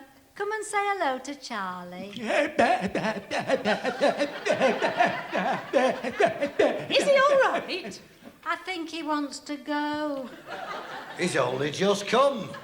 No, I mean the doings. Does he know where to find it? He'll be in trouble if he doesn't. Don't be vulgar. I'd best take him. Come on, Walter. Get up them stairs. No, not for that. Be careful he doesn't flush himself away. I'll go. It'll be the lads. Do you want me to get you breakfast now? No, in a minute, love. Just you let me know when you're ready, precious. And I'll make you a cup of tea whenever you want. Oh, Tar, love. It's Dempsey and Makepeace. Hello, everyone. Hello, Vera. I say hello, Vera. Hello, Charlie. I say hello, Charlie. Hello, Linda. I say hello, Linda. Hello, Cyril. I say hello, Cyril. I still can't believe it. I still can't believe it. When do we actually get the money? Now, we've got to talk about that. It'll be a champagne reception in London, but who do we want to give us the cheque? How about the Prince of Wales? No, son, no. Royalty don't do things like that. We need a celebrity. I fancy Des O'Connor. I say I fancy Des O'Connor. Hey, up, he's on the turn. I bet John Inman would do it. Not with me, he wouldn't. No, son. I think we should ask for the Supremo of England. Prince Philip? Brian Robson. We might be on television. I say we might be on television. That should put the licence fee up again. We'll have to ask Mr. Granger for the day off. Day off? Day off? We're having the rest of our lives off. Are you giving up work? True. And not only that, I'm giving old Granger a piece of my mind. I've written him a letter. Now listen, I'll read it to you. Dear Big Head. Oh, I like it. Just a few lines to tell you that, in my opinion, you are a loud-mouthed ignoramus. Change that to in our opinion. Here. I say here. Right. Now, where was I? Loudmouth ignoramus. Oh, yes. I wouldn't work for you if you trebled my wages. Make that unanimous. Done. You and your factory can get knotted. It's a bit strong, Charlie. So is old Granger. Now, how shall I finish it off? Well, how about don't call us and we won't call you? Very good. Have you got a pen? Yeah, I have. I say I have. You can borrow me Snoopy ballpoint. Hey, never mind that, Cyril. I'll tell you what. You write it. Go on. Oh, righto, I say righto. Don't call us, and we won't call you. I say, don't call us, and we won't call you. Yours sincerely. No, never mind the sincerely bit. Just put yours, etc. Oh, right, whatever you say, Charlie. I say whatever you say. Good. I've written the envelope out. I've got a stamp. We don't need a stamp.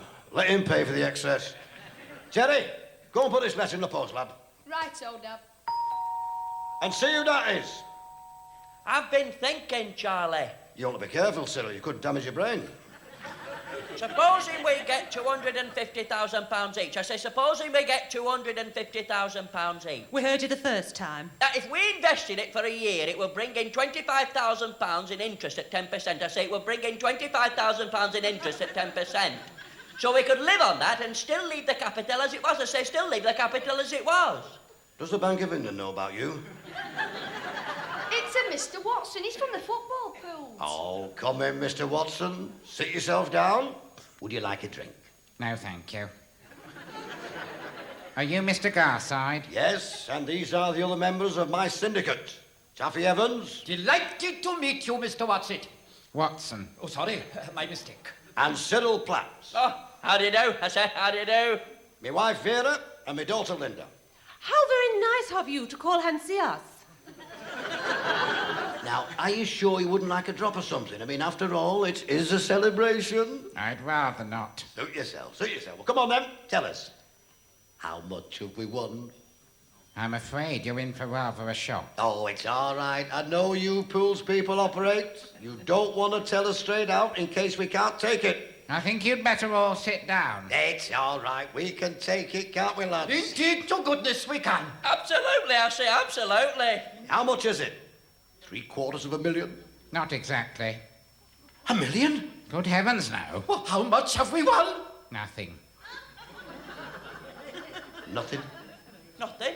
I said nothing. But we had 8 draws on our coupon. You may well have done, but we didn't receive your coupon. But you must have done. Cyril posted it last Wednesday. Yeah, I did. I said, I did. Definitely did, I say. I definitely did. Oh, yes, you posted the envelope. But all that we found inside it was a letter to somebody's Auntie Nellie. What? You great big steaming twit, Cyril. You've sent our coupon to your Auntie Nellie. Does that mean that she wins the money?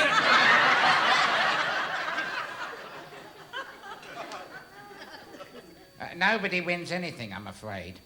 I thought after your telephone call it would be best if I called round personally to break the news. Well, I'll be getting along then. I'll see myself out. I thought it was too good to be true. Well, what you've never had, you never miss. I say, what you've never had, you never miss. Yes, like your brains. Here we are. He's been.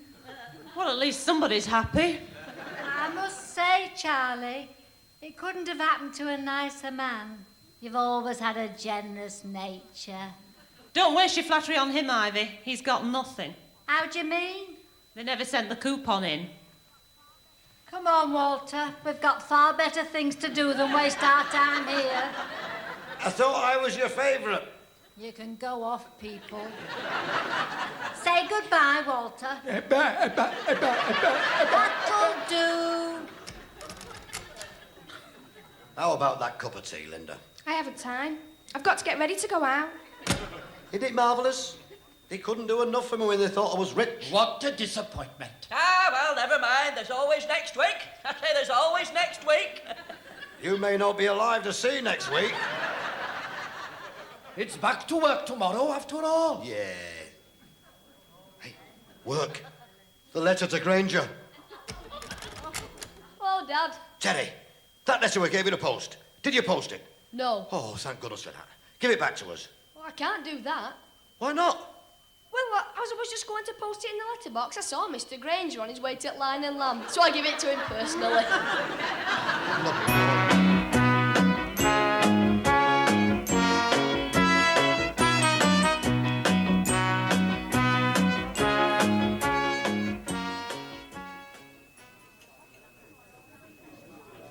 There he is over there, at that table. Look, the envelope's on the table.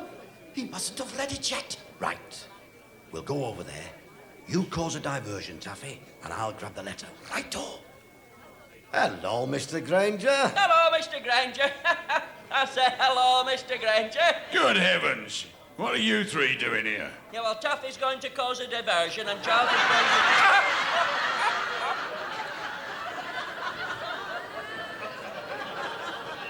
Sorry, Cyril. My foot slipped. What's that on the floor behind you, Mr. Granger? Where? I can't see anything. It must have been a trick of the light. Where's that letter gone? Letter? What letter? He means the one you've got behind your back.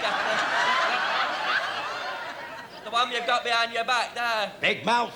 Some young lad gave me this. Yeah, I wouldn't own it if I were you, Mr. Granger. Why not? Well, you don't know where it's been. Don't be ridiculous.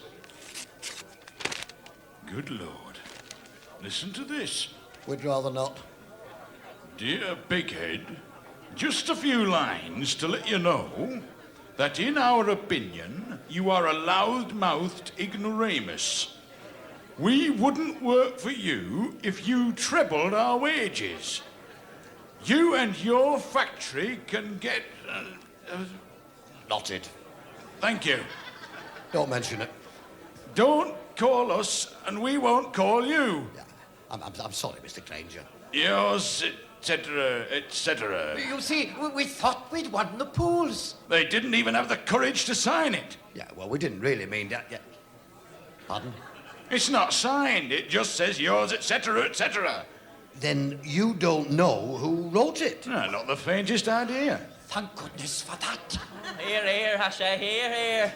What was that you said about winning the pools? Oh, we thought we'd won £250,000 each, but we hadn't. Oh, that must have been a disappointment for you. It was indeed. I expect you would have given up work. Oh, yes, yes. That's why we wrote you that letter. Hello!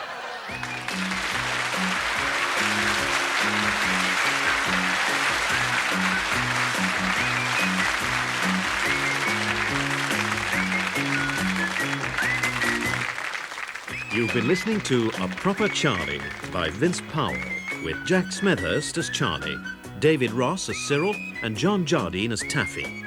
Vera was played by Madge Hindle and Ivy by Betty Alberge. Jane Hazelgrove and Jason Littler were Linda and Terry, and the parts of Mr. Watson and Mr. Granger were played by Charles Collingwood. A Proper Charlie is produced in Manchester by Mike Craig.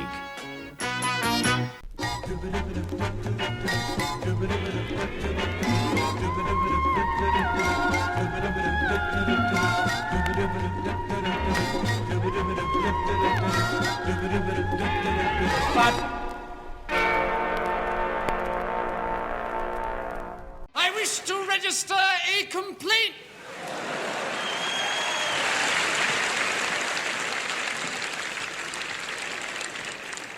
Hello, miss. What do you mean, miss? I'm sorry, I have a cold. I wish to make a complaint. Sorry, we're closed. Never mind that, my lad. I wish to complain about this parrot, what I purchased not half an hour ago from this very boutique. Oh, yes, the Norwegian blue. What's wrong with it?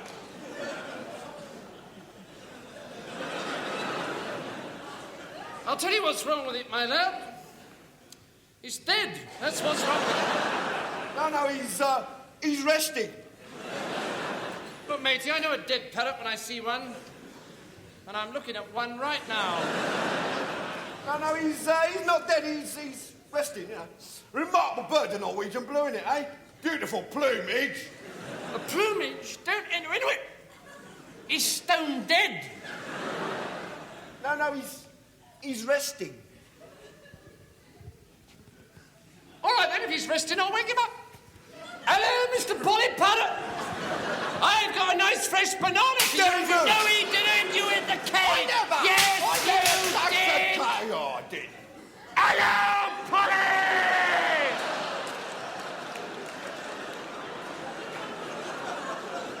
Wakey, wakey!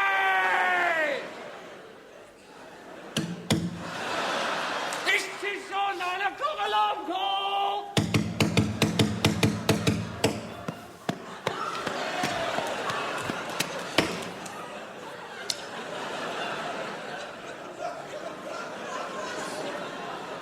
Now that's what I call a dead parrot.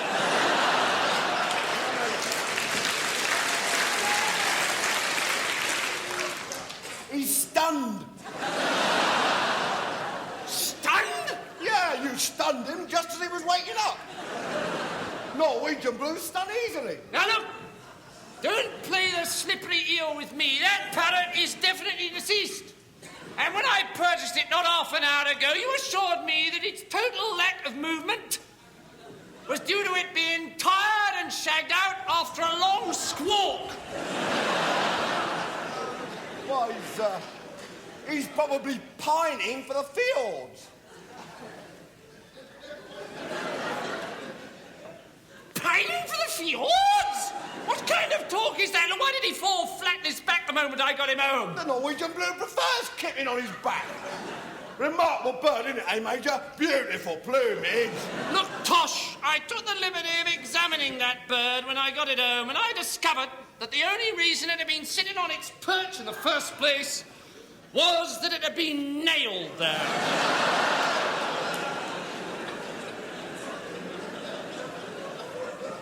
Oh, well, of course it was nailed there. Listen, Mush, if I hadn't nailed that bird down, it would have muscled up to them bars, bent them apart with its little pecker, and boom! Boom? Boom. Mate, this parrot wouldn't boom if you put 4 million volts through it. He's bleeding demised. No, he's pining. He's not pining. He's passed on. This parrot is no more. He has ceased to pay. He's expired and gone to meet his maker. He's a stiff. Bereft of life, he rests in peace. If you hadn't nailed him to the perch, he'd be pushing up the daisies. He's up the twig. He's curled up his tootsies. He's shuffled off this mortal coil. He's run down the curtain and joined the bleeding choir in vestibule.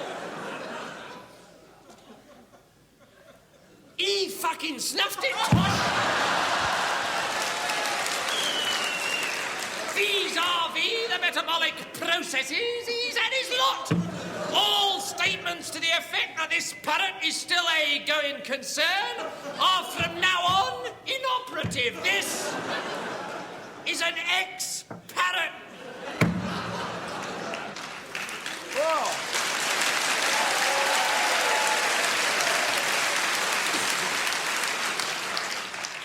Well, I better replace it then. You want to get anything done in this country, you've got to go...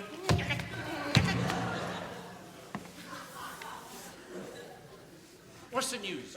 Well, I've had a look round the back, and we're right out of Paris. I see. I get the picture. I got a slug.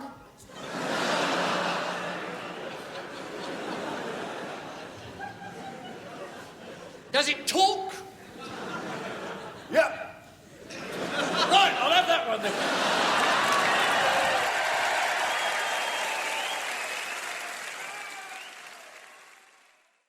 Parsley Sidings is a sitcom of the early 1970s created by Jim Eldridge. It stars Arthur Lowe and Ian Lavender and Kenneth Connor. The show is set in a sleepy out-of-the-way railway station on the main line between London and Birmingham, in the Midlands. The main characters are the station master, Mr. Horace Hepplewhite, played by Arthur Lowe, his son, Bertrand, Ian Lavender, station porter Percy Valentine, Kenneth Connor, Mr. Bradshaw, the signalman, also played by Kenneth Connor, as was Clara the station hen, and station tannoy announcer Gloria Simpkins, Liz Fraser, who was also in the Carry On films. On this service is the special excursion to Parsley Sidings.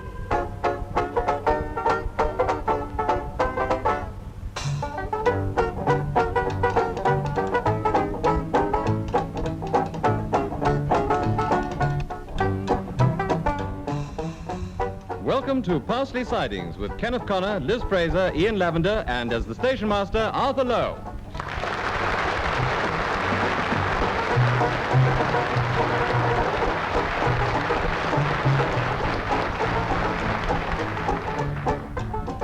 Life at a busy railway station is one long bustle of passengers and trains. But at Parsley Sidings, things are different. With only 6 trains a day, Station Master Hepplewhite has time to worry about his staff, and in particular about his son Bertrand, who happens to be booking hall clerk. You wanted to see me, Mr. Hebblewhite? Ah, Miss Simpkins. Come in. Close the door. Before we get down to work, I want a word about my son, Bertrand. Oh? This morning, a letter came for him. The envelope smelled of perfume. Perfume? Oh. Has Bertrand said anything to you about a romantic attachment? No. As the father of a railway Hebblewhite, I want to make sure that he doesn't go off the rails. If you'll pardon the pun. So some woman is writing to Bert? Oh, well, I'm sure he'll tell me all about it in time. We are, after all, father and son. Now, to work. Good news. Parsley Sidings has been selected out of the whole Parsley and Potwhistle region to become the area goods depot. Oh! This Thursday, we dispatch our first ever consignment of goods. Farmer Brown is sending 5 sheep to Biggleswick Market. Special carriage has been set aside on the 9:35. Sheep in a carriage? The guard's van is out of action at the moment, undergoing treatment for woodworm. But there might be passengers in the carriage. That could present a problem. However, the sheep won't mind roughing it for once. Oh. Yes, Mr. Hebblewhite. Oh, about the perfume. Oh, I'm sure the passengers won't object to a healthy farmyard aroma. No, I mean the perfume from the envelope. Has Bert had many of them? No, just this one. I must tell him about our good service. Do you happen to know where he is? He was in the booking office trying to mend his ticket machine. He hasn't caught anything in it again, has he? No, something fell off. Percy was helping him fix it. The news about the goods train will cheer Bertrand up. That lad is dedicated to the railways.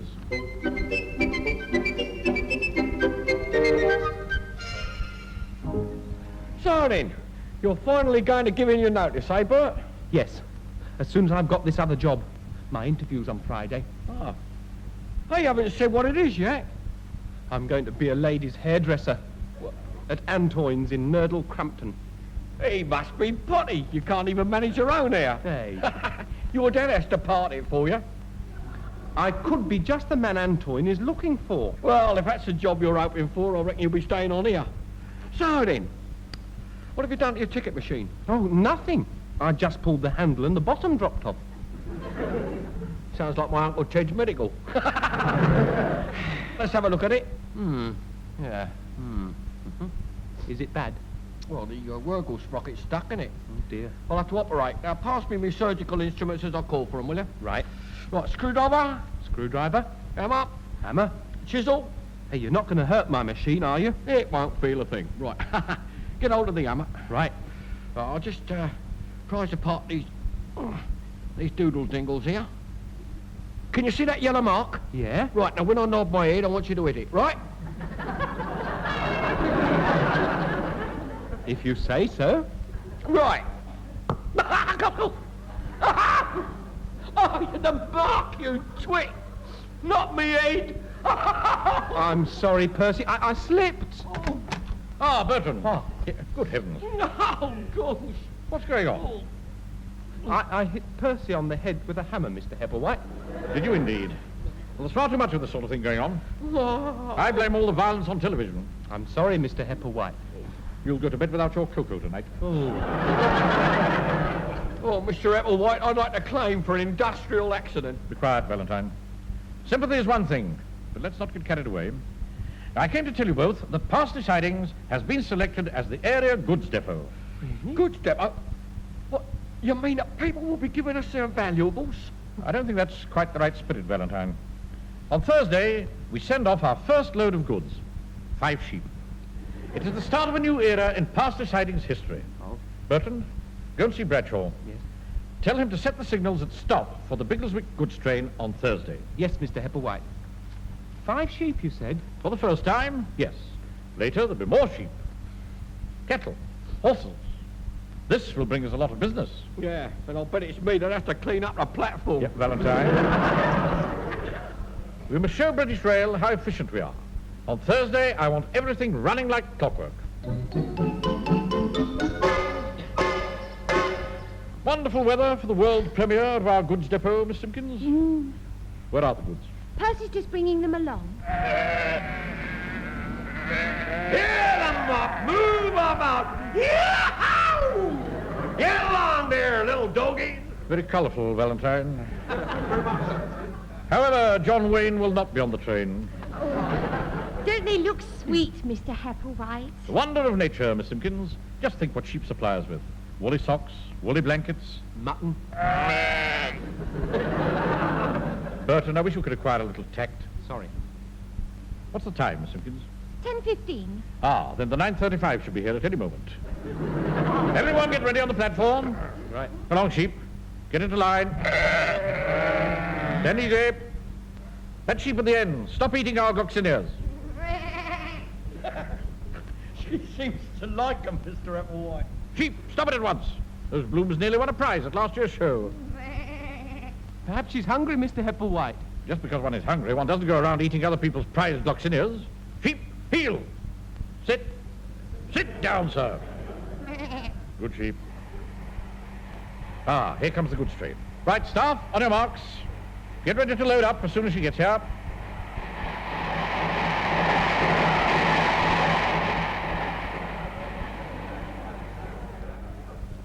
I don't think we were quite quick enough.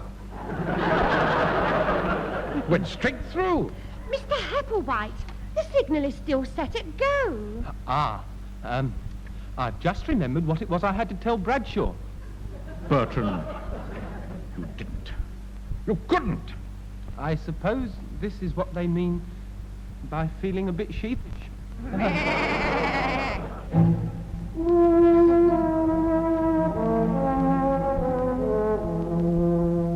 Disgraced. Why didn't you tell Bradshaw about changing the signals? Why? Well, Be quiet. Don't interrupt when I'm speaking. sorry, Father. Parsley Sidings' big day and you turn it into a catastrophe. And what do we do with the sheep? There's no other goods train till tomorrow. Couldn't Farmer Brown take 'em back? Out of the question. If he ever found out that we'd failed him, I'd never live it down. No, we're stuck with them here on the station. Keep them in the waiting room. You and Valentine can take it in turns to look after them. Yes, Mr. Hepplewhite. I'm off now to tell Bradshaw about changing the signals tomorrow. Seems that I can't trust my staff to do it. Hello, Bert. Oh, hello, Gloria. I heard your father telling you off just now. Yeah. He seems quite upset about the train not stopping. I think he's worried about you. Why should he be worried about me? I expect it's those letters you've been getting from that woman. Which woman? That woman. Oh, Bert, why must you go chasing after strangers? Don't you realize that there's someone close at hand? Someone who, well, carries a torch? Constable Jones? Someone who could do things for you. Oh, you mean shine it for me when I cross the road? Not Constable Jones, someone else. Who? Bert, whatever this woman's got, can't someone here give it to you? You don't mean... Yes. You mean that... Yes. You? Yes. Oh, Gloria. And you want to give it to me? Oh, Bert, more than anything. Oh, thank you. I never even knew you had a torch. Is it bright enough for reading in bed? Oh, honestly. Is that the sort of thing you say to this other woman? Which other woman? The one who sent you a perfumed letter on Monday. Perfumed letter? Oh, that's not a woman, that's Antoine. Who? Antoine in Nurdle Crampton. I've got an interview tomorrow. I'm going to be a lady's hairdresser. Oh, how are you going to get to this interview without your dad finding out?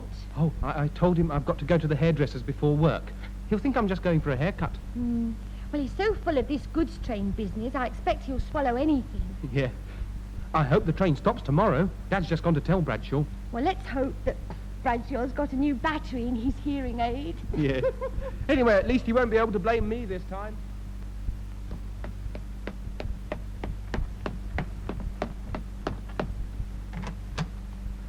Good afternoon, Bradshaw. Master Horace, welcome to my signal box. Bradshaw, tomorrow's goods train to Biggleswick. I want you to set the signals to stop it. Pardon? I want you to stop it. I haven't done it yet. I thought of taking something for it. The Biggleswick goods train, Bradshaw. Oh, it's the weather, you know. Mind, as I always say, there's some that don't and some that do. Do what? Precisely so, yes. And I want to be fit for tomorrow, you know. I got to stop that goods train so that you can get them sheep onto it. You know about the sheep? Oh, there's not much goes on around here. Escapes old Bradshaw. Yes. Only yesterday, I was saving the grass, you see, down there. And guess what I found? What? No. I found an 1843 hand-operated railway trolley. Good Lord.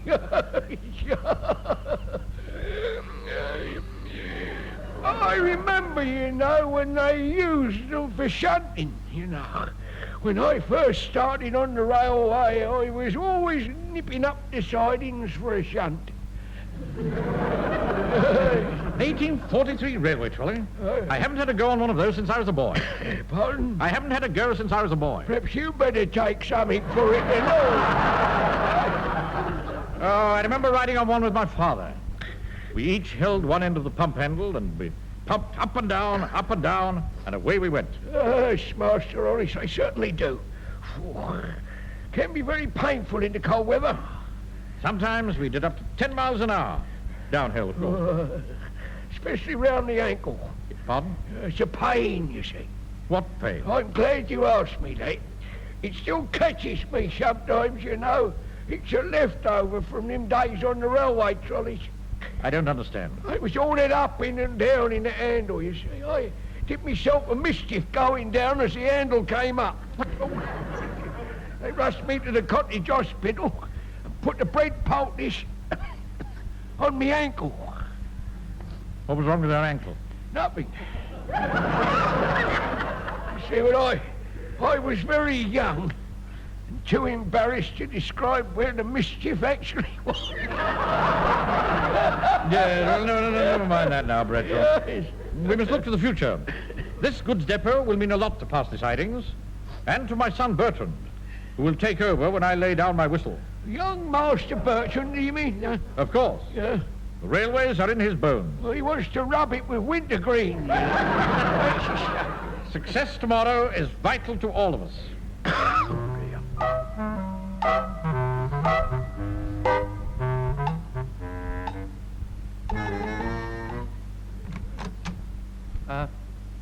Mr. Antoine?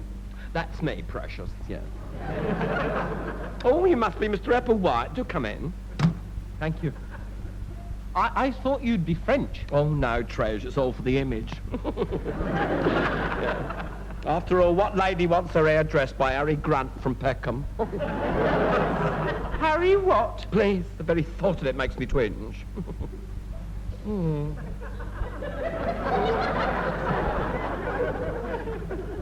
What's your first name? Bertrand.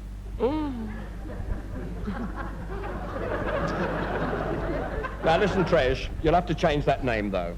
Our clientele likes something with a bit more, you know, sort of like urge to it.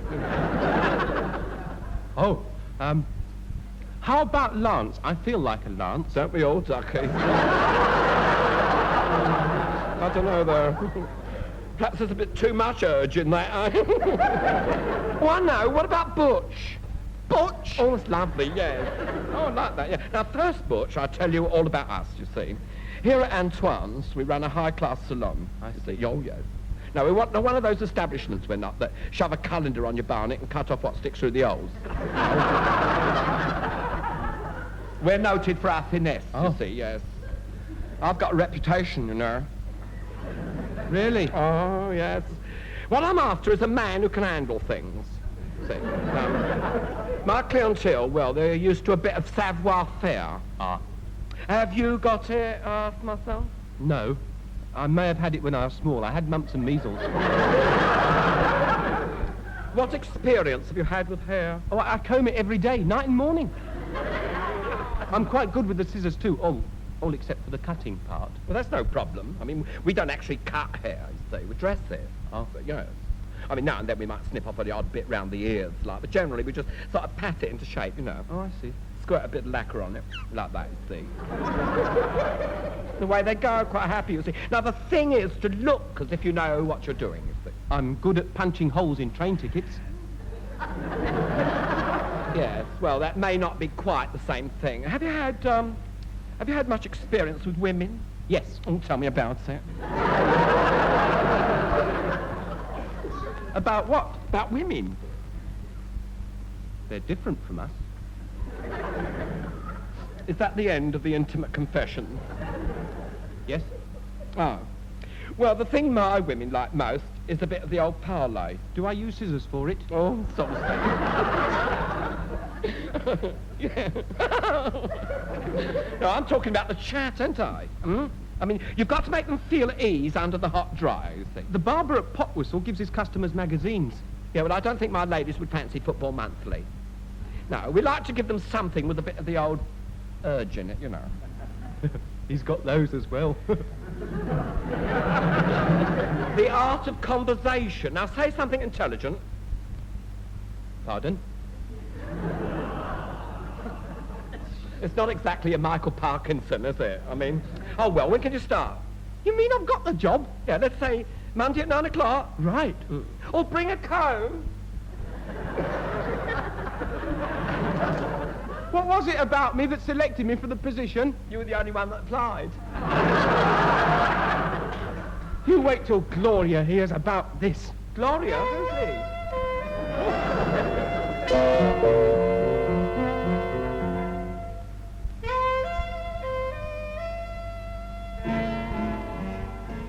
So you're really leaving Parsley Sidings? Yes. Will we see you? When? When you're in Nurdle Crumpton. Only if you've got very good eyesight. It's 20 miles away. I mean, won't you come back to Parsley? Oh, no. No, I couldn't face Dad. He'll be ever so upset that I'm leaving. We all will, Bert. I have to give my notice in today. I don't know how I'll get the words out. Dad expects the railways to be my whole life. He doesn't realise that I have a dynamite quality about me. Oh, you have. All I need is someone to light my wick and I'll explode. Do you reckon Antoine will light your wick? I don't know if he does singeing. So you're going for good? Yes. Forever? Yes. And you and I won't see each other ever again? No. Oh, isn't there anyone here you're going to miss? Yes, there is. Someone feminine?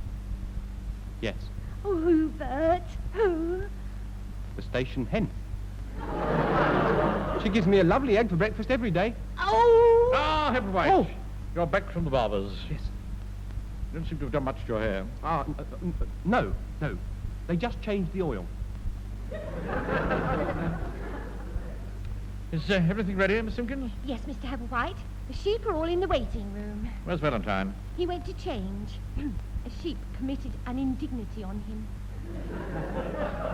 Well, I hope he hurries up. The goods train is due any second. Good Lord. There it is. It's a bit early, isn't it? Perhaps the drivers are working to rule. Ooh. Quick, Bertrand, open the waiting room door. Yes. Get our goods ready. Come, line up, sit, come on now. Settle down. Well, the train's going a bit fast, isn't it, Mr. Hepplewhite? Yes, he's obviously carrying first-class mail. Get ready.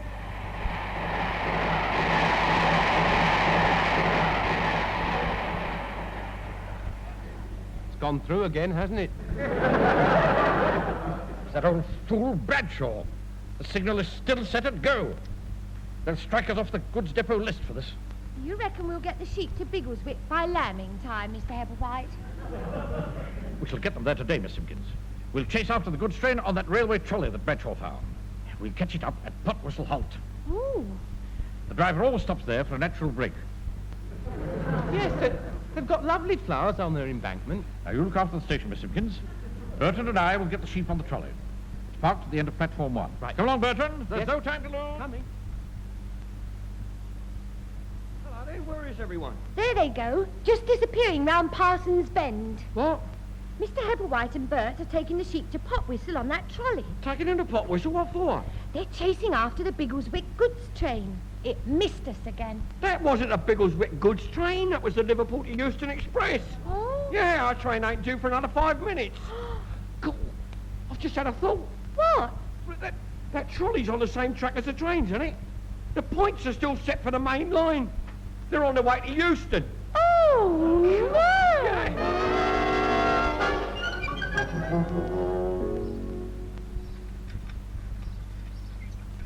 What wonderful scenery. And smell that air. Father? Keep pumping, Bertrand. Exercise will do you good. At times like this, one feels at one with nature. Father? Listen. Sound of a magpie. Mr. Hepplewhite, Father. Yes, Bertrand? Father, there's... Yes? Bertrand, there's something you're trying to tell me, isn't there? Yes. Is it about that perfumed letter? Yes. Ah, I'm glad we're to have no secrets. Who is she, my boy? It isn't a she, it's a he. Well, it's perfectly natural that you're... A he? Yes. Antoine. Antoine? Bertrand, I'd like to sit down. Sorry, she... All right, then. Bertrand, could this be true? You and a he, a him? Yes. I failed you in some way, my boy. Or was your school at fault in refusing to become co-educational? Pardon? I should have guessed when you went to the barber's instead of coming to me. Pardon? Does it mean nothing to you that I have cut your hair ever since you were a small boy? We were lucky that your head never outgrew the pudding basin. Father? I always hoped for a grandson, you know. A baby railway Hepplewhite that I could dandle on the buffers. Give him his first timetable.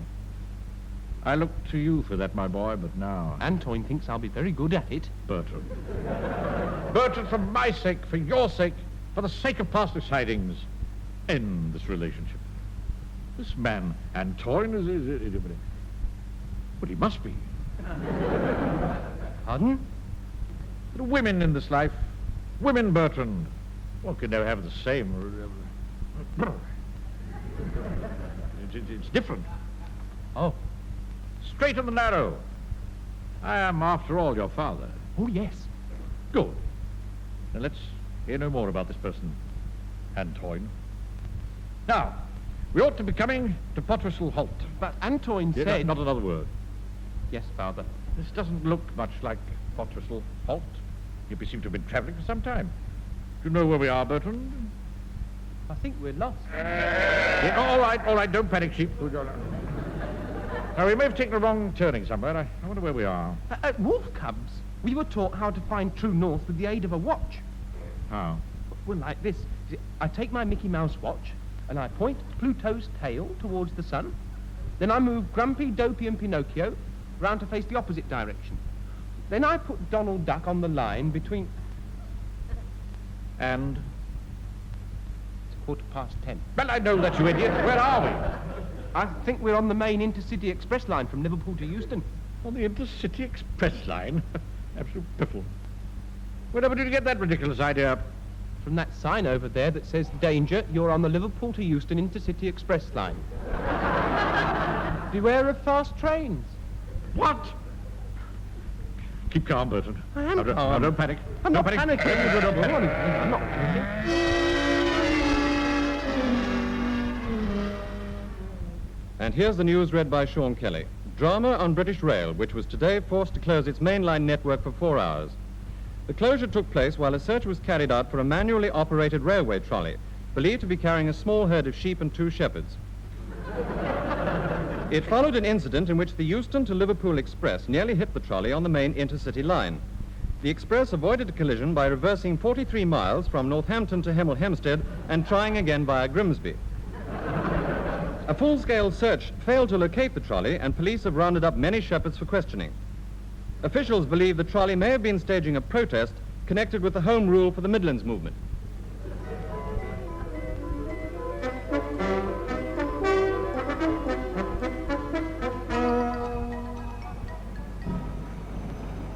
There they go. Farmer Brown's sheep bound for Biggleswick. And only 3 days late. Lucky the authorities never found out who was on that trolley. How did you get back, Mr. Hebblewhite? I have a gift for navigation, Miss Simpkins. As soon as I saw Bradshaw's signal box, I knew exactly where we were. You said it was Clapton. Quiet, Burton. Valentine, this is the list of next week's goods. I want you to study it carefully. So you're not leaving after all, Bert? No.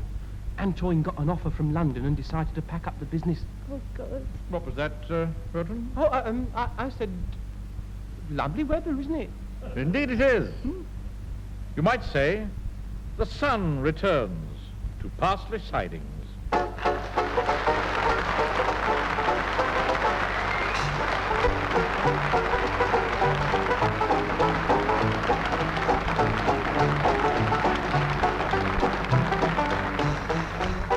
Assisting the passage of British Rail from Parsley Sidings were Arthur Lowe as Horace Hepplewhite, Kenneth Connor as Valentine, Bradshaw and Antoine, Liz Fraser as Gloria and a sheep, and Ian Lavender as Bert. The program was written by Jim Eldridge and produced by Edward Taylor and a sheep.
The next show is called We Are in Business, which stars Peter Jones, Harry Worth, Irene Handel, Dick Emery and Paddy Edwards.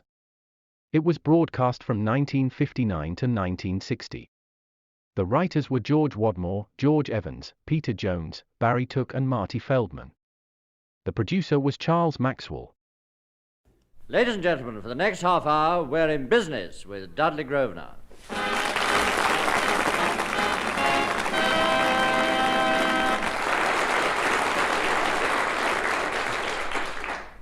Well, a very good evening, everyone. My name is Harry Worth, and I expect you know your own names, of course.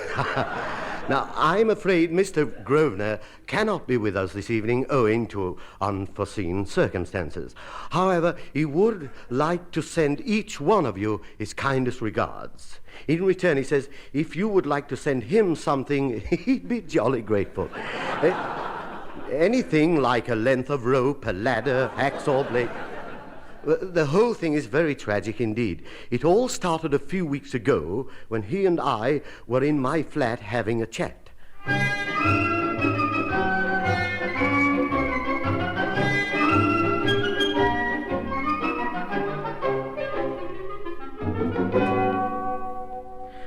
You know, Mr. Grosvenor, I really have to admire you. You seem to just sail through life with no cares, no worries. Well, it's very easy, Mr. Worth. I have my own philosophy on life. I merely say to myself, it might never happen. Yeah. But it frequently does happen, doesn't it? All right, so it happens. Then I say to myself, it might never happen again. Yes, I know, but I've noticed that it's always happening all the time. So I'm always talking to myself. Well, it's easy when you get the hang of it. Anyway, it is wonderful how you totter from one crisis to another, sublime in the thought that it might never happen. Yes, come in. Thanks. Oh, hello, Edie, my little pork pie purveyor. Hello, Mr. Grosvenor. Hello, Mr. Worth. Hello, Edie. We don't often have the pleasure. Don't you? Well, that's something best worked out between yourselves. This is hardly the time. No. No, I meant it is not often that Edie comes round to see us here in my flat. No, And I've only come round now because a telegram arrived at my cafe for Mr. Grosvenor. I've brought it round in case it's urgent. A telegram? It might be my latest takeover bid. But let's have a look what the telegram says now. Oh, no. Not that. No, I couldn't stay in that. No, don't let it happen to me, Mr. Worth, please. Look, I'm pleading with you, don't let it happen. Mr. Grosvenor, but what on earth's the matter? What's the matter? Here, read this. Yeah, very well, give it to me. Arriving tonight, Granny. Oh.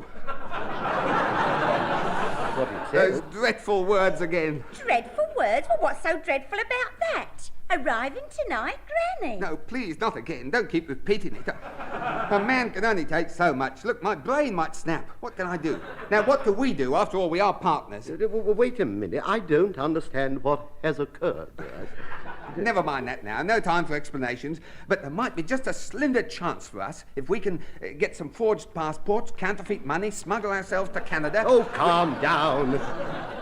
Will you please explain why the news of your granny's arrival should cause you such acute distress? Distress? It's a catastrophe. Yes, here, come here. Yeah? I've never discussed my family before, but believe me, there's a lot of us. Hundreds of us, in fact, in circulation. Well, mind you, not all are in circulation at the same time. As some go in, others come out. We keep a sort of rota, you see. Yeah, but you still haven't explained about your Granny. No, right, now, Granny. She's just about the most calculating, conniving, snidish old witch that ever drew breath. Oh, a thing to say about a poor old lady. If you don't like her, why is she coming to see you? Well, you see, about every 7 years, when she's done her lollying, she sorts out one of the boys to stay with. It causes pandemonium. I bet the recruiting figures double themselves this week. I can hardly believe this is true. Not even of your Granny. I'm telling you, she'll rook us of every penny we've got. Yes, we've got? Yours as well. She doesn't care whose it is. She's no snob. I still can't believe it. However you treat her, I shall behave myself like a gentleman, like I always do. Anyway, she won't be coming here. She doesn't know me. No, but I left a message at the cafe to say that Mr. Grosvenor was here. Oh, no, Edie. Oh, it can't be helped now. I'm off. But don't forget, Mr. Worth, give her the brush off and get rid of her as soon as you can. Don't even let her in. No, you convince me. If she's as bad as you say she is, she'll get no change out of me.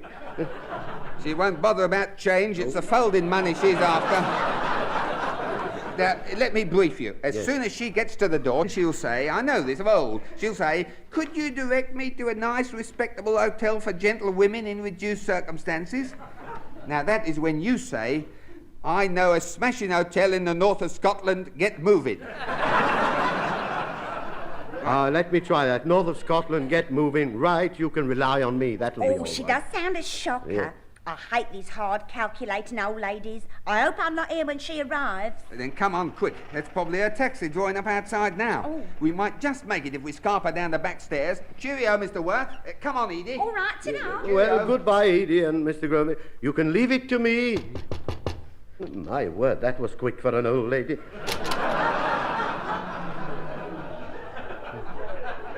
Now, look here. We don't want your sort around here. Scram. Excuse me, is little Dudley Grosvenor in now, Miss Old Granny? Oh,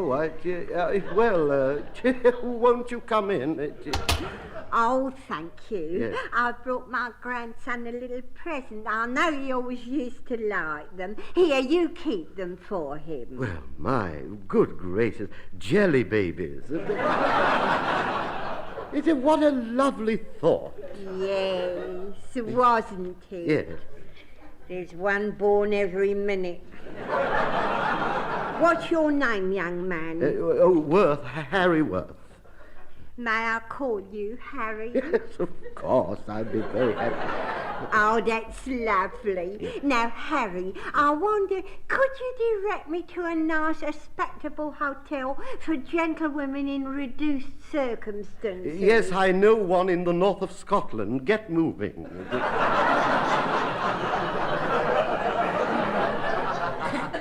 I'm sorry. My old ears are beginning to let me down. You'll have to speak up a bit, dear. Well, I said I know one in the north of Scotland. Didn't you say something else? Yes, I'm afraid Get moving. He said just move in. No. How very kind of you. Yes, I will. No. I'm sure we're going to get along splendidly, dear. Probably. Oh, I expect Dudley'll be back soon. He's probably gone out to buy a bun for his granny's tea. He's fled to eat his calf. I don't know. Never mind. We'll have tea without him. Yes, shall we? Yes, all right. Oh, Bertie's put me on a lovely diet. Really? Smoked salmon's very soothing at my age. And chicken breasts in arspic. Doctor's put me on ever such a nice medicine too. It's called Hock. 1954. You can't get it at the National House. I've tried. I went to the office, but the clerk wouldn't listen to reason, so I kicked him in the teeth. Oh, well, you did. I beg your pardon. Oh, I'm sorry, Harry, dear. I forgot you were here. I expect you find that's always happening, don't you? You got the sort of face that people forget is present. Yes, I must apologise for that. It's quite all right, dear. Don't apologise. It isn't your fault. All right, now, you scram for a while, while I get some shut-eye. What was that? Scrap? I said scarper and play for a bit. Granny's going to get 40 winks. Yes. I'll put my feet up on this velvet cushion. Just nod off. Oh, my poor old feet. They're so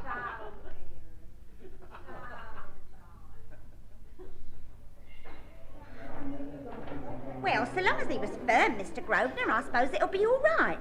She'll just go away and we shan't be bothered with her again for...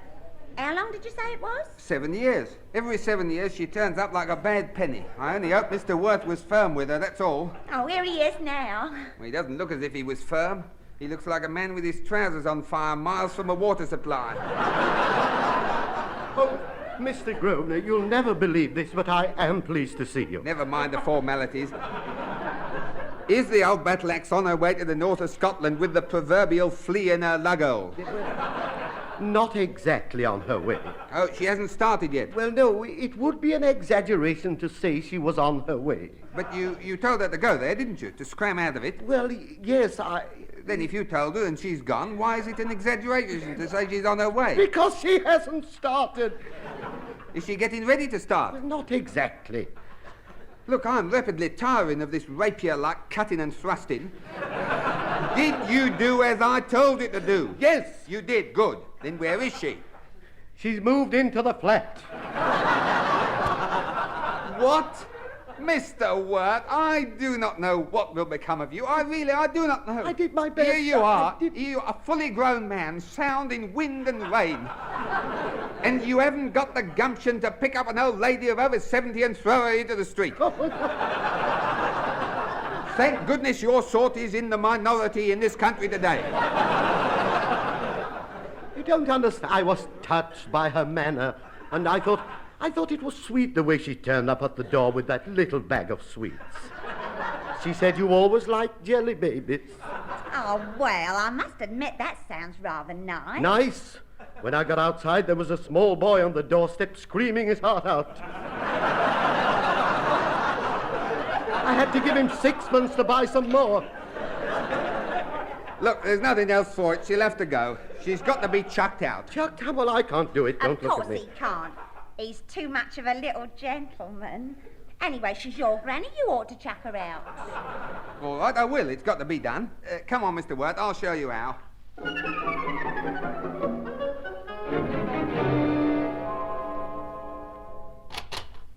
Now, you go in and throw her out. But be gentle, please. Gentle? Of course I'll be gentle. I'll be the soul of discretion. All right, you old A-bag? Pack your bags before I sling you down the stairs. She doesn't seem to be here, Mr. Grosvenor. She's not here. I don't like this. She's up to something. Let's look. The ornaments are still here. The pictures there. Let's have a look in here. Oh, Mr. Worth, why do you keep this cupboard empty? Cupboard? Empty? That's my wardrobe. There's 14 suits, half a dozen sports jackets, and 10 pairs of slacks in there. You look. They were in there, me old matey. They're not here now. Where did you keep your shirts? Did? You mean where do I? They're in that chest of drawers. Just an intuition. The shirts have flown. What? What about the shoes and socks? They're in the bottom drawer. Mr. Worth? Yes? How do you fancy your chances as a nudist? You mean they've all gone, everything? It seems incredible that you could take all my clothes, Mr. Grosvenor. I'm sorry that I doubted your word. Now, what are we going to do? There's only one chance. Yes. We could do with a holiday anyway. Yes. So let's get a car and keep moving for a week. She won't hang about if there's no one here to sponge off. First of all, we've got to get a car. Get a car, get away, right away, that's it. How do we get a car? Keep a grip of yourself. Now, there's a showroom in the high street, Yes. £10 down, 7 days on approval. We'll do about 2,000 miles in a week, bring it back, say we don't like it. Now, you leave the car to me. I'll meet you back at Edie's and we'll stock up with food for the trip. Have you got it? That's it. Get away from her. My clothes gone right away. Got to get away.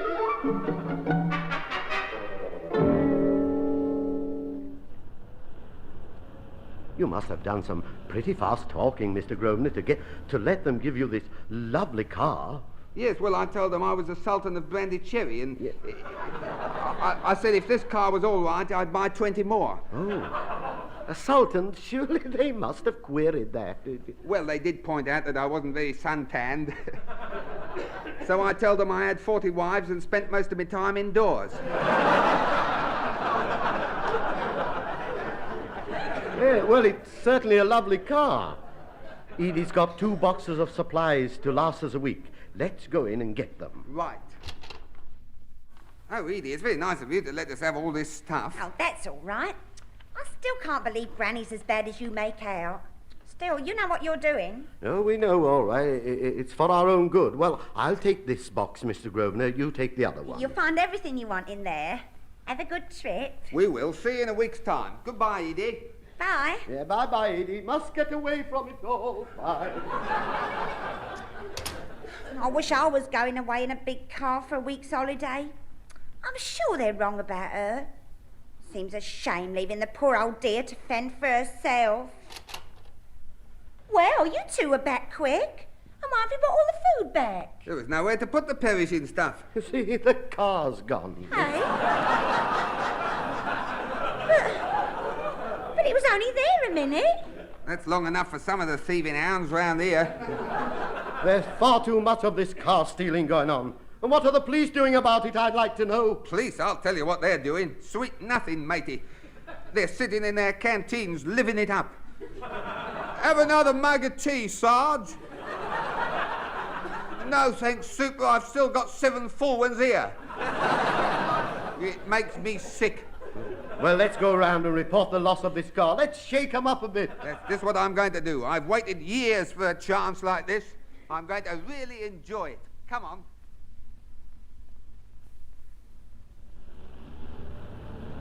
This is the first time I've ever walked up the steps of a police station. I don't suppose it's your first time. Well, it's the first time I've actually walked in. I'm the one you read about who's driven through a side entrance with a blanket over his head. I can't wait to have a good old go at these flatfoots. Morning, gentlemen. What can we do for you? Well, for a start, you can take that fag from behind your ear while you're talking to a ratepayer. Here. Haven't I seen your face before somewhere? Very likely. At the golf club? No. I know I've seen that face somewhere before. No, I doubt it, officer. It's usually under a blanket. My friend means I sleep a lot. I don't get out much. see. Well, now, sir, what exactly is the trouble? Stand up straight when you're talking to me. The trouble with you, my good Manny, is that while you've been in this police station knocking back quarts of tea, my car has been stolen. So get those whacking great clodhoppers of yours on and get out there and apprehend the rotter. You know, I'm certain I've seen you before. Don't let's start all that again, please. What about my friend's car? Oh, yes. Now, well, let's see. Well, first of all, have you a driving licence? Driving licence? I'm glad you asked that. Oh. I do happen to have a driving licence. It's not actually in my name. There is a simple reason for that, if I can sort one out. Yes, you see, one day I left my club and I took the wrong overcoat. Strange, really, because I wasn't wearing one when I went in. But there was a driving licence in the pocket, you see, and I only hope who's ever got mine will be as honest as me and hand it in. I see. Well, I'll take that up later. Now... Got a comfortable chair, Sarge. I've just found a dear old lady sitting in a car up the road. She seems to have lost her way. Come in, my dear. Oh, thank you, officer. You are kind. Dear old lady, that's her. What sort of a car was she sitting in? 1959 black coupe. Why? Why? Because that's my car. So you nicked it, did you, you thieving rotten old hag, you? Dear, watch it, my lad. You'll be down in the cells talking to an old lady like that. You ought to be ashamed. Oh, don't be too hard on my grandson's constable. He's not a bad lad, really. After all, he did lend me his car for the afternoon so I could get a bit of air. Lend you my car, you lying old windbag? You mustn't take too much notice of my Dudley. He's got a bad memory, you know. It's my fault, really. When he was 3 months old, I was dangling him and dropped him on his head. Now, did you lend your granny your car this afternoon or not? Of course I didn't know. No, wait, it's all coming back to me. He did lend her the car. It must have slipped our memory, Mr. Grosvenor. It must have. All right, Mr. Worth. Yes, I lent her the car. So, you've been wasting my time? No, not entirely wasted. Remember, he hasn't got a driving licence.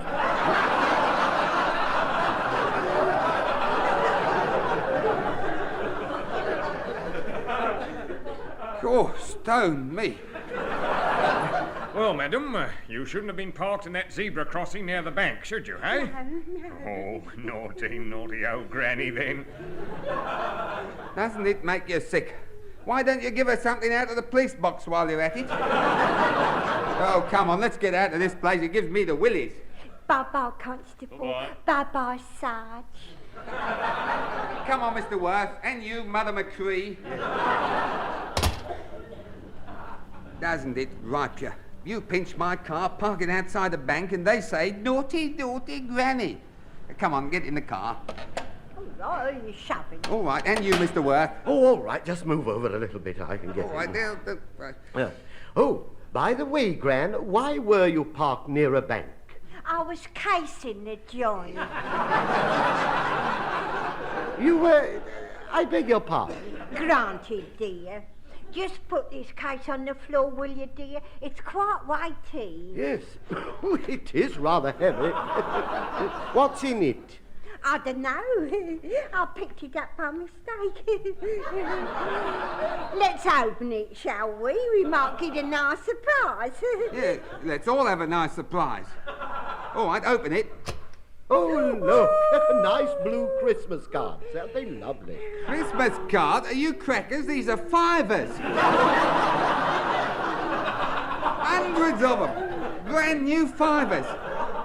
Granny, where did you pick up this case by mistake? In the bank, dear. You see, I went to see the manager. I had a case exactly like this one. He went out of the office just for a minute to get me a premium bond form. And the two cases must have got mixed up. Aren't I silly, eh? Mr. Worth, you've got to hand it to the old girl, you know. She's got it upstairs. Yes, but what happens now? she'll have us all in prison, Mr. Grosvenor. You've got to persuade her to leave the country, go anywhere. I'll pay for it. If I go anywhere, I'll pay for it myself. I've got my pride. I've got all this money. Well, you can't spend this money in England. These notes can be traced. In any case, we are going to return this money to the bank. I must have dropped you on your head harder than I thought. Now, you keep going on. Now, listen to me for a change. Right. I've got a friend in shipping who can fix up a ticket for Granny to go to South America. Gran, if I pay your fare, single. Give you a little something to start you off in South America. Will you promise to go? Will you? Yes, well, it might be nice out there. It might be nice. Lovely. Sunshine, lovely grub. You could spend all day guzzling castanets. Yes, well, I might as well go. You seem to have gone off me a bit. Are you sure you're going to return this money to the bank, Dudley? Won't you change your mind, dear? No, I'm turning over a new leaf. The old Dudley Grosvenor is dead. A new, true blue Dudley has been born. I don't want to end up like you. Well, then, some good has come out of this at any rate. Well, it's all fixed, but until you get on that boat, we're not letting you out of our sight. Yes, all right, I heard you. That's it, then. Granny, you're South America bound.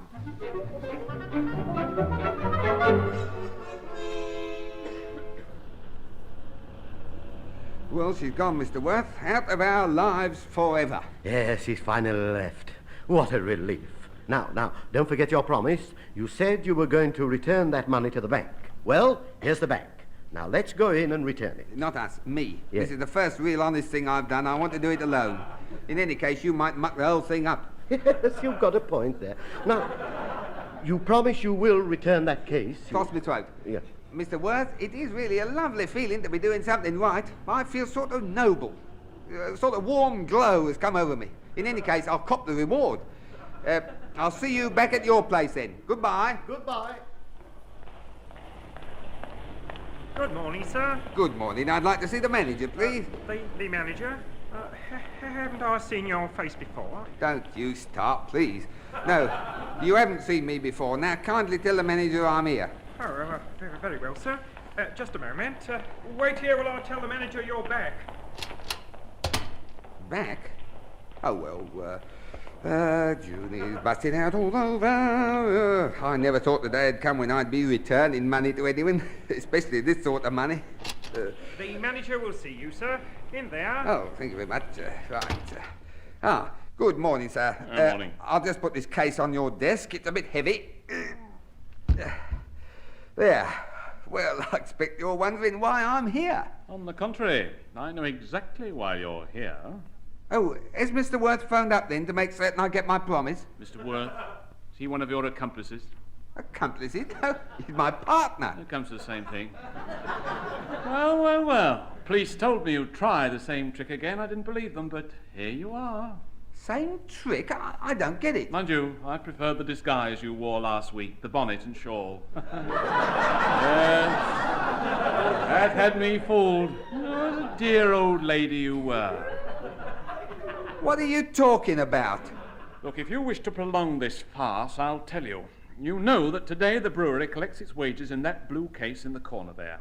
Last week you came in, disguised as an old lady, with a case just like it, sent me out to get a premium bond form, switched the cases, and went away with £25,000. When the brewery clerk opened the case, what did he find? Telephone books. Jolly clever, jolly clever. It was clever. So that's how the old girl did it then, eh? And now you've come back for a second helping. Oh, no, surely you didn't expect me to stand for it 2 weeks running. Oh, there's some mistake. I've come to bring the case back. Oh, there wasn't enough in it, then.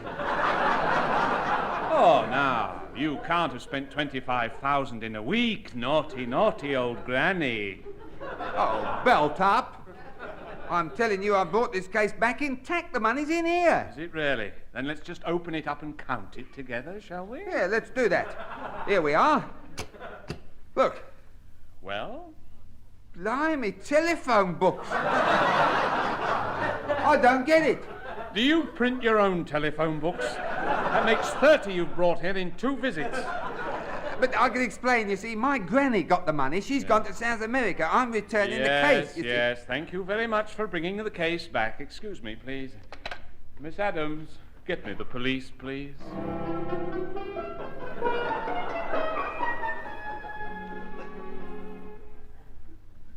Mr. Grosvenor, where are you? Over here, third cell from the left. Don't strike a match. My eyes aren't used to the light. Oh, Mr. Grosvenor, I'm so sorry to see you in this place, but you did have a fair trial, didn't you? Fair trial? That judge ought to be struck off the medical council. But, Mr. Worth, how did that case get full of telephone books? I can't understand it. Oh, well, never mind. You've got 18 months to work it all out. Oh, I'm sorry. I didn't mean that. I beg your pardon. It's all right. 18 months for something I didn't do. Anyway, you keep the flat going. I won't waste my time in here. I'll think up a few schemes for when I'm released. I've worked it all out. With full remission for good conduct, I should be out in 1961. November the 5th. November the 5th? I'll bring you a cracker. After 14 months in here, I shan't care what she looks like. Well, goodbye, Mr. Worth. Yeah, well, goodbye, old friend. I'll write to you often. Oh, I nearly forgot. There's a letter here for you from South America. South America? Yeah. It's from Granny. Let me read this now. Here we are. Dear Dudley, many thanks to you and Mr. Worth for a lovely, lovely trip. Oh, that's nice. You should come out here, my boy. It's like taking sweets from a kid. I'm sitting in the sunshine enjoying the heavenly view. Hope you are doing the same. Love from Granny. Oh, there's P.S. here. Yes, P.S. Yes. I thought that suitcase full of money would be too much temptation for you, so while you were getting the car, I took the liberty of emptying the money into my trunk and leaving some phone books instead.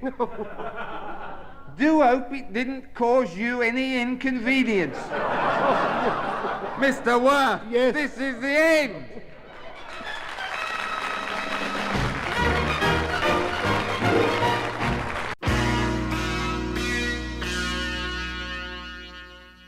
Whatever Happened to the Likely Lads is a British sitcom which was broadcast on BBC One between the 9th of January 1973 and the 9th of April 1974.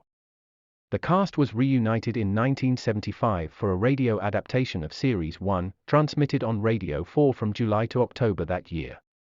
The 13 episodes of Series 1 were adapted for radio, with the original television cast, and broadcast on Radio 4 between the 30th of July and the 22nd of October 1975. We present James Bolam and Rodney Bewes as Terry Collier and Bob Ferris in Whatever Happened to the Likely Lads.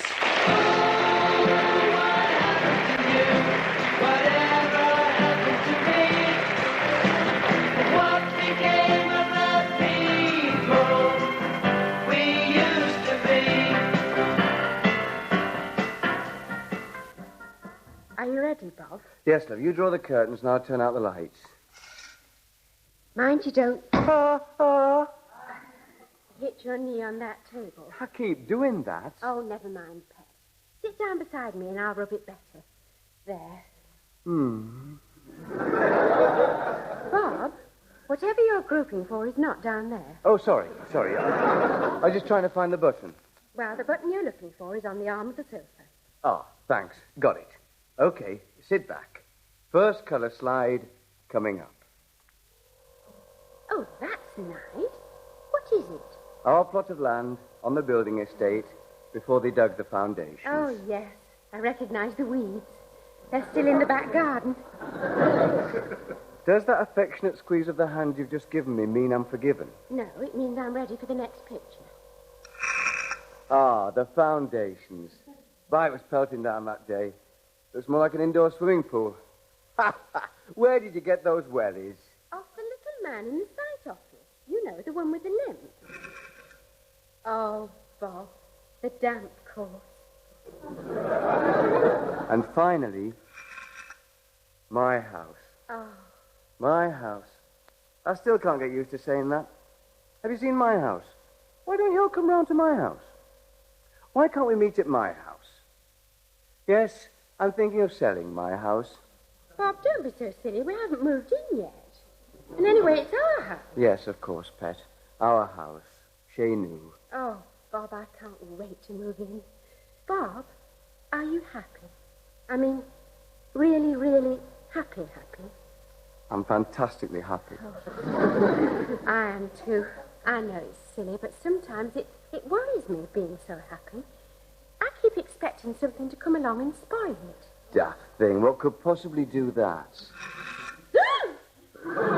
You did that on purpose. No, did you? What on purpose? What on purpose? I didn't know there was a picture of Terry Collier in there. I just picked out the slides at random. Some jokes I can understand, like electrocuting people or putting a piranha in their bath.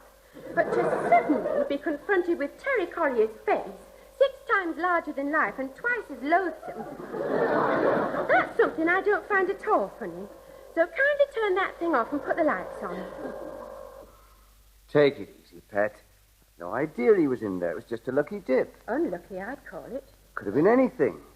Wasn't my fault that it turned out to be the creature from the Black Lagoon.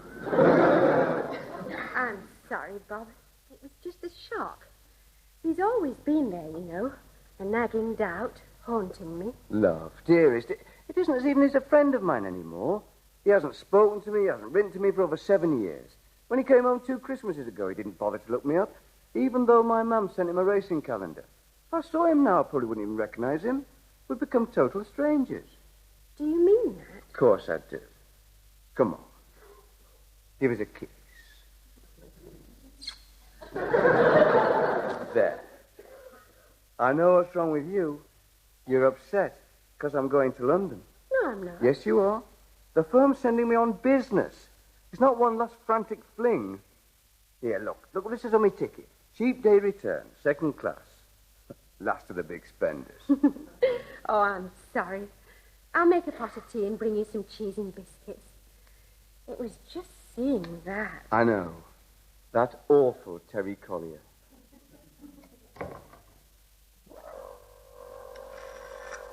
Whoops. T. Collier and B. Ferris in action with 2 beautiful redcoats. Wonder what old Terry's doing now.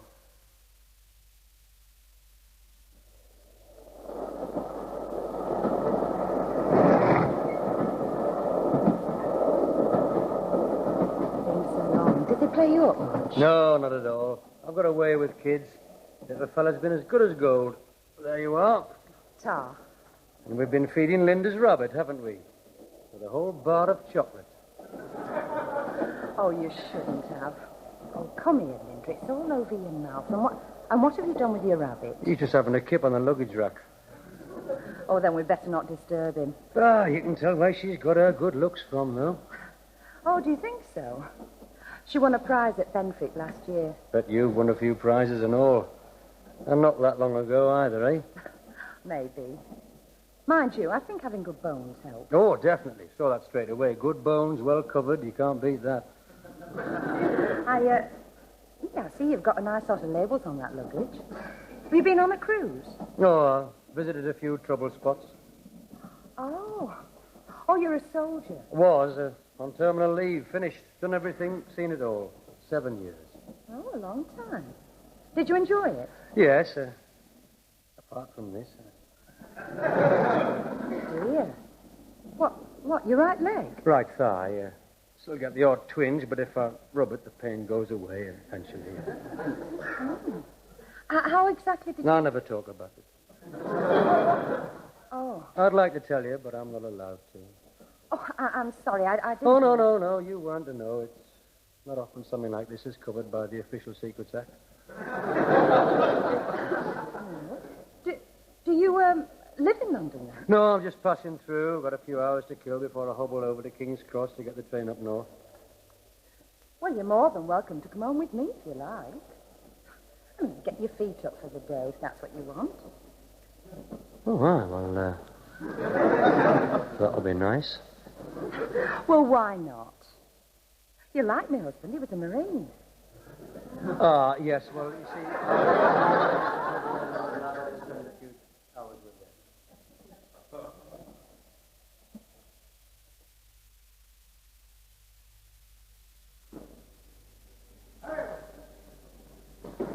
The 8:20 train for Peterborough, Grantham, Doncaster, York, Darlington, Newcastle upon Tyne, and Edinburgh is now departing from platform 4. Very well. Raquel Welsh missed the train again. Plane was probably lately and landing at Heathrow. Still, at least I've got the carriage to myself. Maybe Julie Christie will get on to Peterborough. Just bring myself up to date with the latest nudes in the Italian film scene. Roman bath night, dear me. Looks as if he's got his nose stuck down the plug hole. Oh, marvellous. Now the flaming lights have gone out. Excuse me. Any spare seats in here? No, if you can find them. Are the lights out next door, too? Yeah, I think the whole carriage is blacked out. Oh, it's marvellous, isn't it? Pitch black outside, pitch black inside. Oh, sorry. Was that your foot? Yeah, don't worry. I've got another. Just putting me parcels up. Loaded down. Caught the train just as it was pulling out. Oh, seems as if there's quite a lot of empty seats. That's my knee. Sorry. All right if I sit opposite? If you sat at the other end of the compartment, we could both put our feet up. I prefer the window. Must be a power cut. Typical. Incredible, really. Here we are in the jet age. High-speed gas. Intercity makes the going great. Typical of this country. Probably means there's no heat on as well. Any heat your side? Don't know where the handle is. Hang on, I'll get it. Jesus! Oh, sorry. Was that your other foot? No, that was my bad knee. Sit down, will you? Sorry, mate. How far are you going? Peterborough? No, I'm going all the way to Newcastle. Well, just sit down, will you? I'm going to be black and blue by the time we get there. Do you live up that way? Well, me folks do. Haven't been back for ages. Just come out of the army. Oh, I enjoy it. Got a lot out of it. Got a lot out of it. I nearly went in once. Could have done a lot worse. Yeah. Actually, there's quite a funny story attached to it. You see, I had this mate. Well, my best mate. Really close, you know. Oh, yeah. Yeah. I wonder how long these lights are going to... Anyway, a few years back, I decided to go into services. You know, get away for a bit, see some of the world. So I signed on. Uh-huh. Well, when I went away, this mate of mine, he couldn't take it. Just went to pieces. He couldn't function without me. I suppose it's like losing your right arm, you know. So he signs on too. Just to be with me, you see. You won't believe it. You see, it's really funny. When he gets in, and I get discharged flat feet. So I'm free again, and he's lumbered for 3 years. You should have seen the look on his face. I mean, well, I still laugh when I think about it. I mean, it's a sad story in a way, you know, because, well, he's never spoken to me since. But when you're telling the story, like, you know, when you're telling someone else, I mean, you see the funny side of it. I mean, you've got to laugh, haven't you?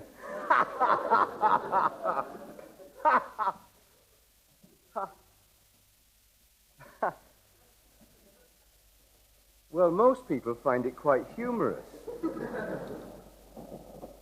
You... Oh, the light. Yes, it's me. Terry, Oh, you've got to laugh, haven't you? You've got to see the funny side of it. You've got to laugh that your best mate missed the most important years of his life. I can imagine people find it quite humorous. It is a joke. While you were back home enjoying a permissive society, I was sweating away in every godforsaken corner of this globe. Oh, yes, Ferris, you've got to laugh at that. I'm very sorry, Terry. Sorry? What does that mean? That's what you said a few minutes ago when you stepped on my foot. I suppose you think that wipes the whole slate clean. We tried to buy you out.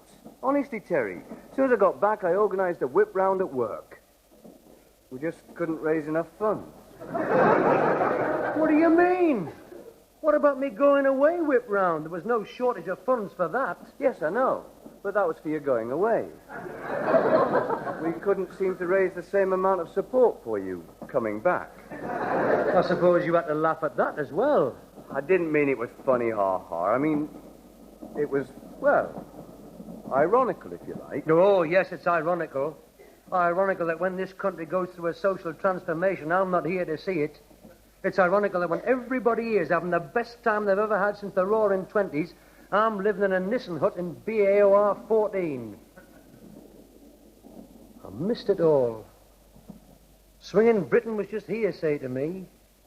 Something I read about in the overseas edition of the Daily Mail. The death of censorship, the new morality, old Calcutta, topless waitresses, see-through knickers. They never caught on. What, see-through knickers? No, topless waitresses. Oh, that's a small crumb of comfort. I'd at least have liked to have had the chance to see them not catching on. The Missive Society, I missed it all. And what have I come back to? Malcolm Muggeridge, Lord Longford, and the Jesus Revolution. But you didn't miss much. It wasn't all that hot. Got to be better than Munchen Gladbach. You what? Exactly, Munchen Gladbach. Where's that? Munchen Gladbach is the West Hartlepool of West Germany. You get the picture? Oh, yeah. Look, Terry, what happened happened. I didn't engineer it. I didn't want it to happen. Wasn't part of a grand plan. Wasn't a conspiracy. It was just kismet. Fate. Like Doris Day once said. Que sera, sera. I can't stand Doris Day. All right, Terry, all right. You don't believe me? Just ask yourself one question. Could I have forged flat feet? Come on, be fair. Ask yourself that. And would I, in all seriousness, want my own 2 feet to be flat? No, I suppose not. Not as though you've forgotten. Me and the lads at the factory, we spent 2 months and 50 plain postcards trying to get your request on two-way family favourites.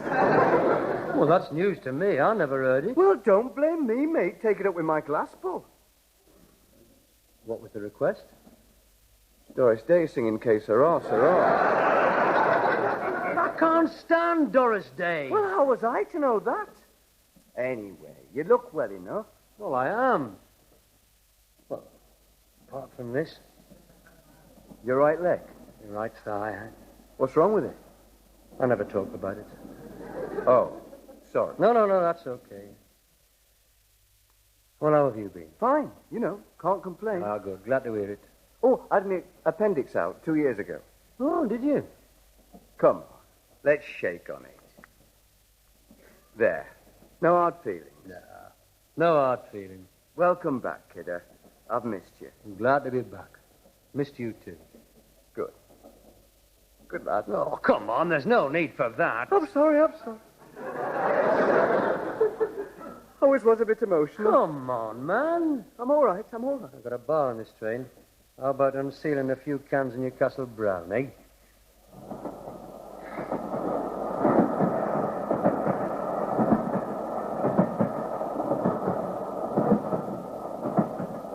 Your change, sir? No. Cheers, kidder. Cheers. Ah, you can't beat the home brew. All right, best there is. I saw your mother the other week. She looked very well. All right. Not to speak to, like. Just through the car window. Well, what? The car window. What car window? My car window. You mean to say you got a car? Well, I haven't just got the window. Well, you can't drive. Of course I can drive. I've been driving for ages. My second car, this is. What happened to the first? Too small. Yeah, well, obviously one of the first things I'll do now I'm back is to get a car. Got a license, then? Well, not exactly. But the Army one won't count, will it? I mean, driving tanks and things, it's not the same. Oh, no. You'll probably have to get an ordinary one. Yeah. Another, Oh, cheers. Same again, please.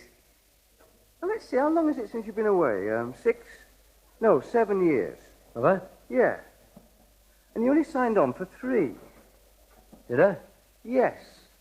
So you must have signed on again. Well, suppose I did if you put it like that. So it couldn't have been all that bad. I mean, you wouldn't have stayed in if you hadn't been enjoying it. Well, yes, I suppose. Looking back in retrospect, overall, by and large, it was a rewarding experience. Mind you, it did give me a chance to see the world. Oh, some of the places were fantastic. Like Munchen Gladbach. Oh, that was only part of it, man. I wasn't in Germany all the time. I moved around, seen it all. Places the ordinary bloke would never go to. Like where? Like Malta. Now, there's a place. Oh, I can tell you some things I've about been Malta. there last year, 2 weeks. I quite liked it. Not much sand, though. Where else were you? What? Well, I spent a lot of time in Cyprus. Not Famagusta. Well, yes. In those kind of medieval barracks near the port? Yes, how did you know? We were there. We were in that new luxury hotel just down the road, 7th floor. We were on the 7th floor with a balcony. We looked right down into your quadrangle. Parade ground. That's right.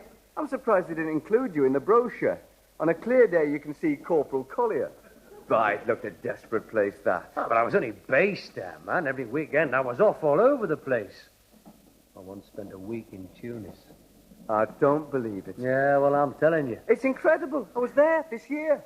Smashing hotel. 2 pools.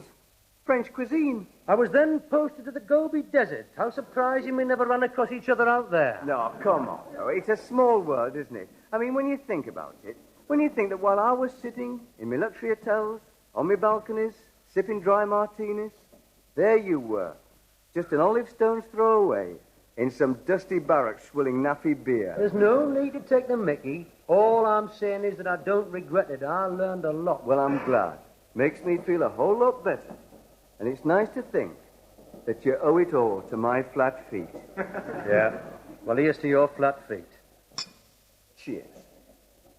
So then, what's all been happening? Oh, well, it's hard to know where to begin. I told you about my appendix, yes?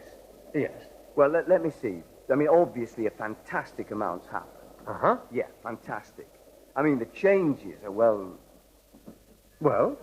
Yeah, let me think. We've got BBC Two now, and stereo. We had that before I left. Did we? God, how time flies. Let's think. It would take years to tell you everything if you kept in touch. I know. I meant to, Bob. When I came back that Christmas, I fully intended to come round and make it up. You know, wipe the slate clean.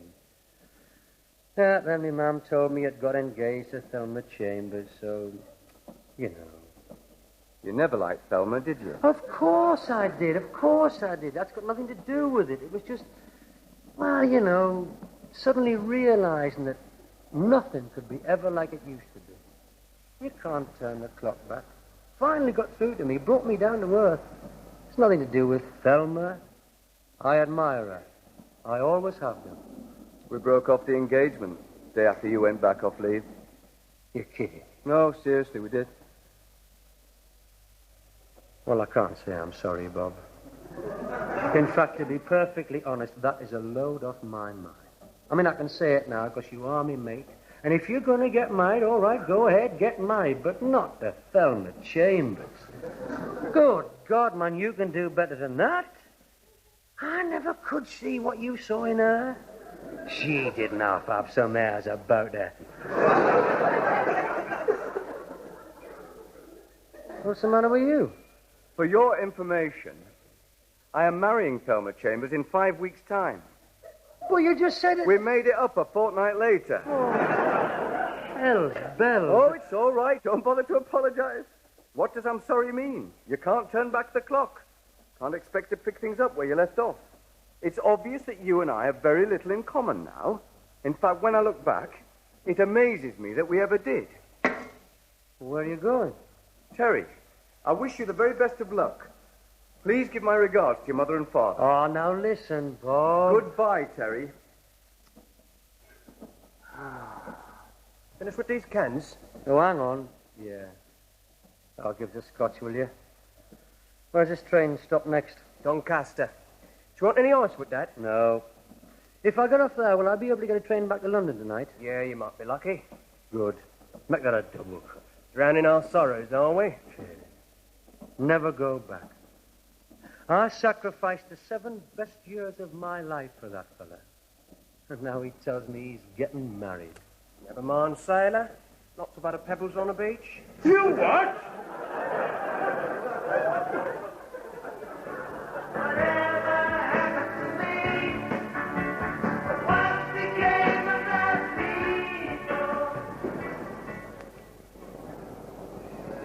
The train now standing at platform 3 is the 22:35 for York, Darlington, Newcastle and Edinburgh. Terry? Terry, thank you very much. What? You were just going to let me sleep on, I suppose. I suppose that was your childish way of getting your own back. What the hell are you on about? Just hold that parcel a minute, will you? Just while I get my coat on. And be careful with it. It's a present for Thelma. Oh, hell, what is it? Do-it-yourself coffin? Getting off the train just without saying anything. Just going to let me wake up and find myself in Edinburgh. It's a chiming hall clock with barometer. Oh. Don't hold it by the string or it'll break. I mean, I know we've exchanged a few harsh words, but a tap on the window wouldn't have hurt. I didn't think there was any point in waking you up to tell you that I was getting off at Doncaster. What? Doncaster, can't you read the signs? They're plastered all the way down the platform. Doncaster? Yeah. You never guess who I'm with? Who? Terry Collier. Oh, I knew it, Bob. I knew that slide was no accident. The moment I saw Terry Collier's face, I knew it was a warning, an act of God, an omen. And now you're trapped with him in Doncaster. Bob, is he in the phone box with you? No, he's in the waiting room. He's decided to go back to London. Don't worry. There'll be another train in an hour, and I'll be on that. Well, that's up to you, Bob, isn't it? I mean, this is the point of no return, the moment of truth. I hope you realise that, Bob. The next hour could be a landmark in your life. Oh, I do. I do. Listen up. Oh, I could strangle that Terry Collier.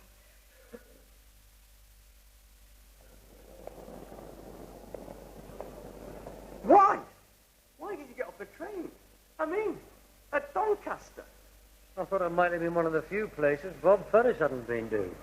No, seriously. Why, Terry? Oh, it's like you said, Bob, man. You can't turn the clock back. Oh, no, you said that. You said it first, mate. Well, whoever, it's true. I mean, let's face it, apart from my mum and dad, there's nothing for me back home. 7 years is a long time. All me mates will have, well, settled down. They'll have children, mortgages, they'll be knee-deep in Green Shield stamps, saving up for a new set of hop glasses. I don't know, kidder. I envy you in a way. You've got your girl and you've got your second car. Good lad. I'm sorry, Terry. Aye, me too. It's funny.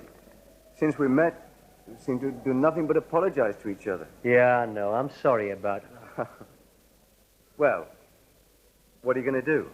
Well, I always thought I should try down south.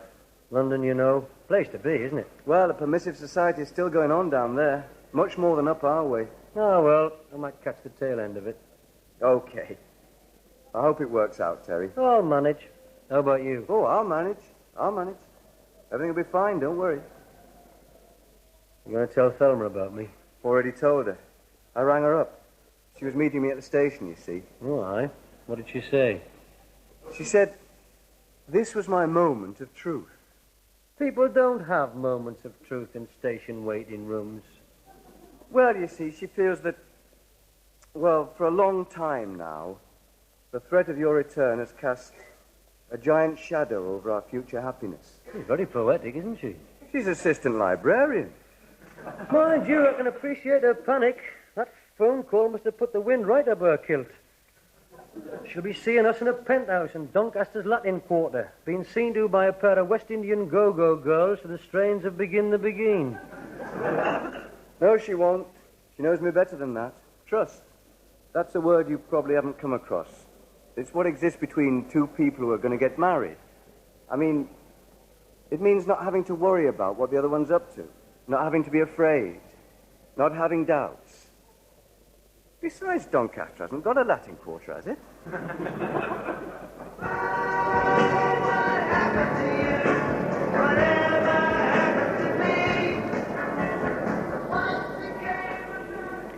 Newcastle Central, passengers for Edinburgh and Aberdeen should alight here and proceed to platform 8.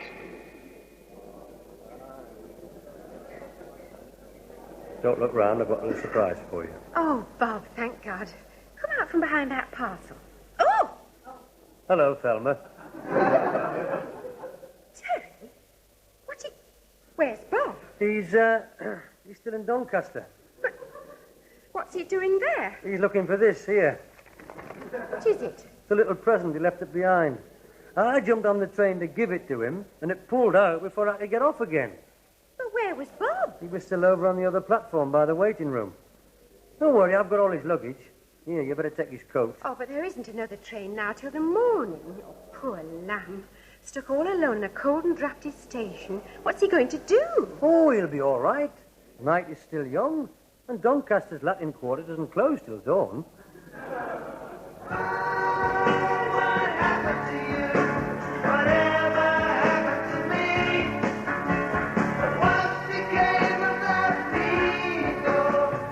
You've just been listening to Whatever Happened to the Likely Lads. Rodney Bewes and James Bolam appeared as Bob and Terry, with Bridget Forsyth as Bob's fiancée Thelma, Lois Dane as the lady on the train, and Peter Whitman as the barman. Series created and written by Dick Clement and Ian Lafrenay. Adapted for radio by Patrick Tilley.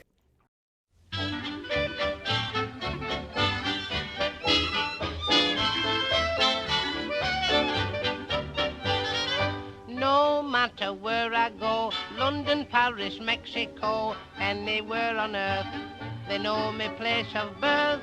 I met a girl from London when she sat on Blackpool Pier. She said, could tell, I'm a lad from Lancashire. She said, are you a nudist? So I blushed and said, no fear, I'm covered up like a lad from Lancashire. North or south, when I open my mouth, they know that I'm not Dutch. They can tell I come from Lancashire, but they can't tell me much. I whispered, I'll be nudist if you'll be the same, my dear. She said, no fear, with a lad from Lancashire. A widow, nice and young and gay, said, come to tea, my dear. I said, thing nice for a lad from Lancashire. We sat down on the sofa and I felt her creeping near. I said, take care, I'm a lad from Lancashire. North or south, when I open my mouth, they know that I'm not Dutch. They can tell I come from Lancashire, but they can't tell me much. That widow started kissing me and tickling me ear. I tickled her like a lad from Lancashire. I went with Jane down Lover's Lane and whispered in her ear, now do your best for a lad from Lancashire. She said to me, when on my knee, you can't do that there, here. I said, I can, I'm a lad from Lancashire. North or south, when I open my mouth, they know that I'm not Dutch. They can tell I come from Lancashire, but they can't tell me much. That night when Jane got home again, her ma said, you look queer. I'll bet that's been with that lad from Lancashire.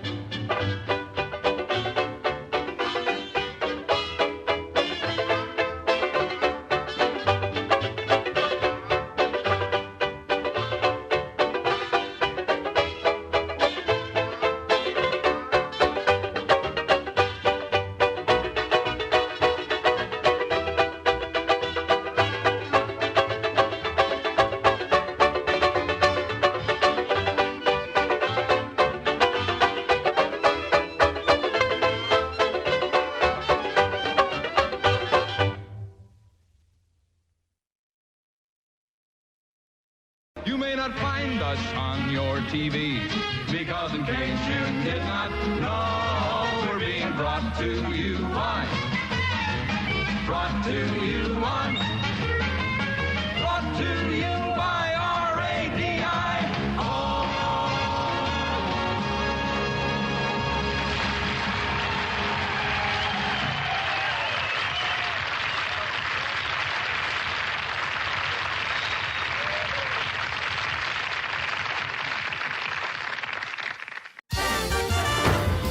That's all, folks. What did you say? Nothing.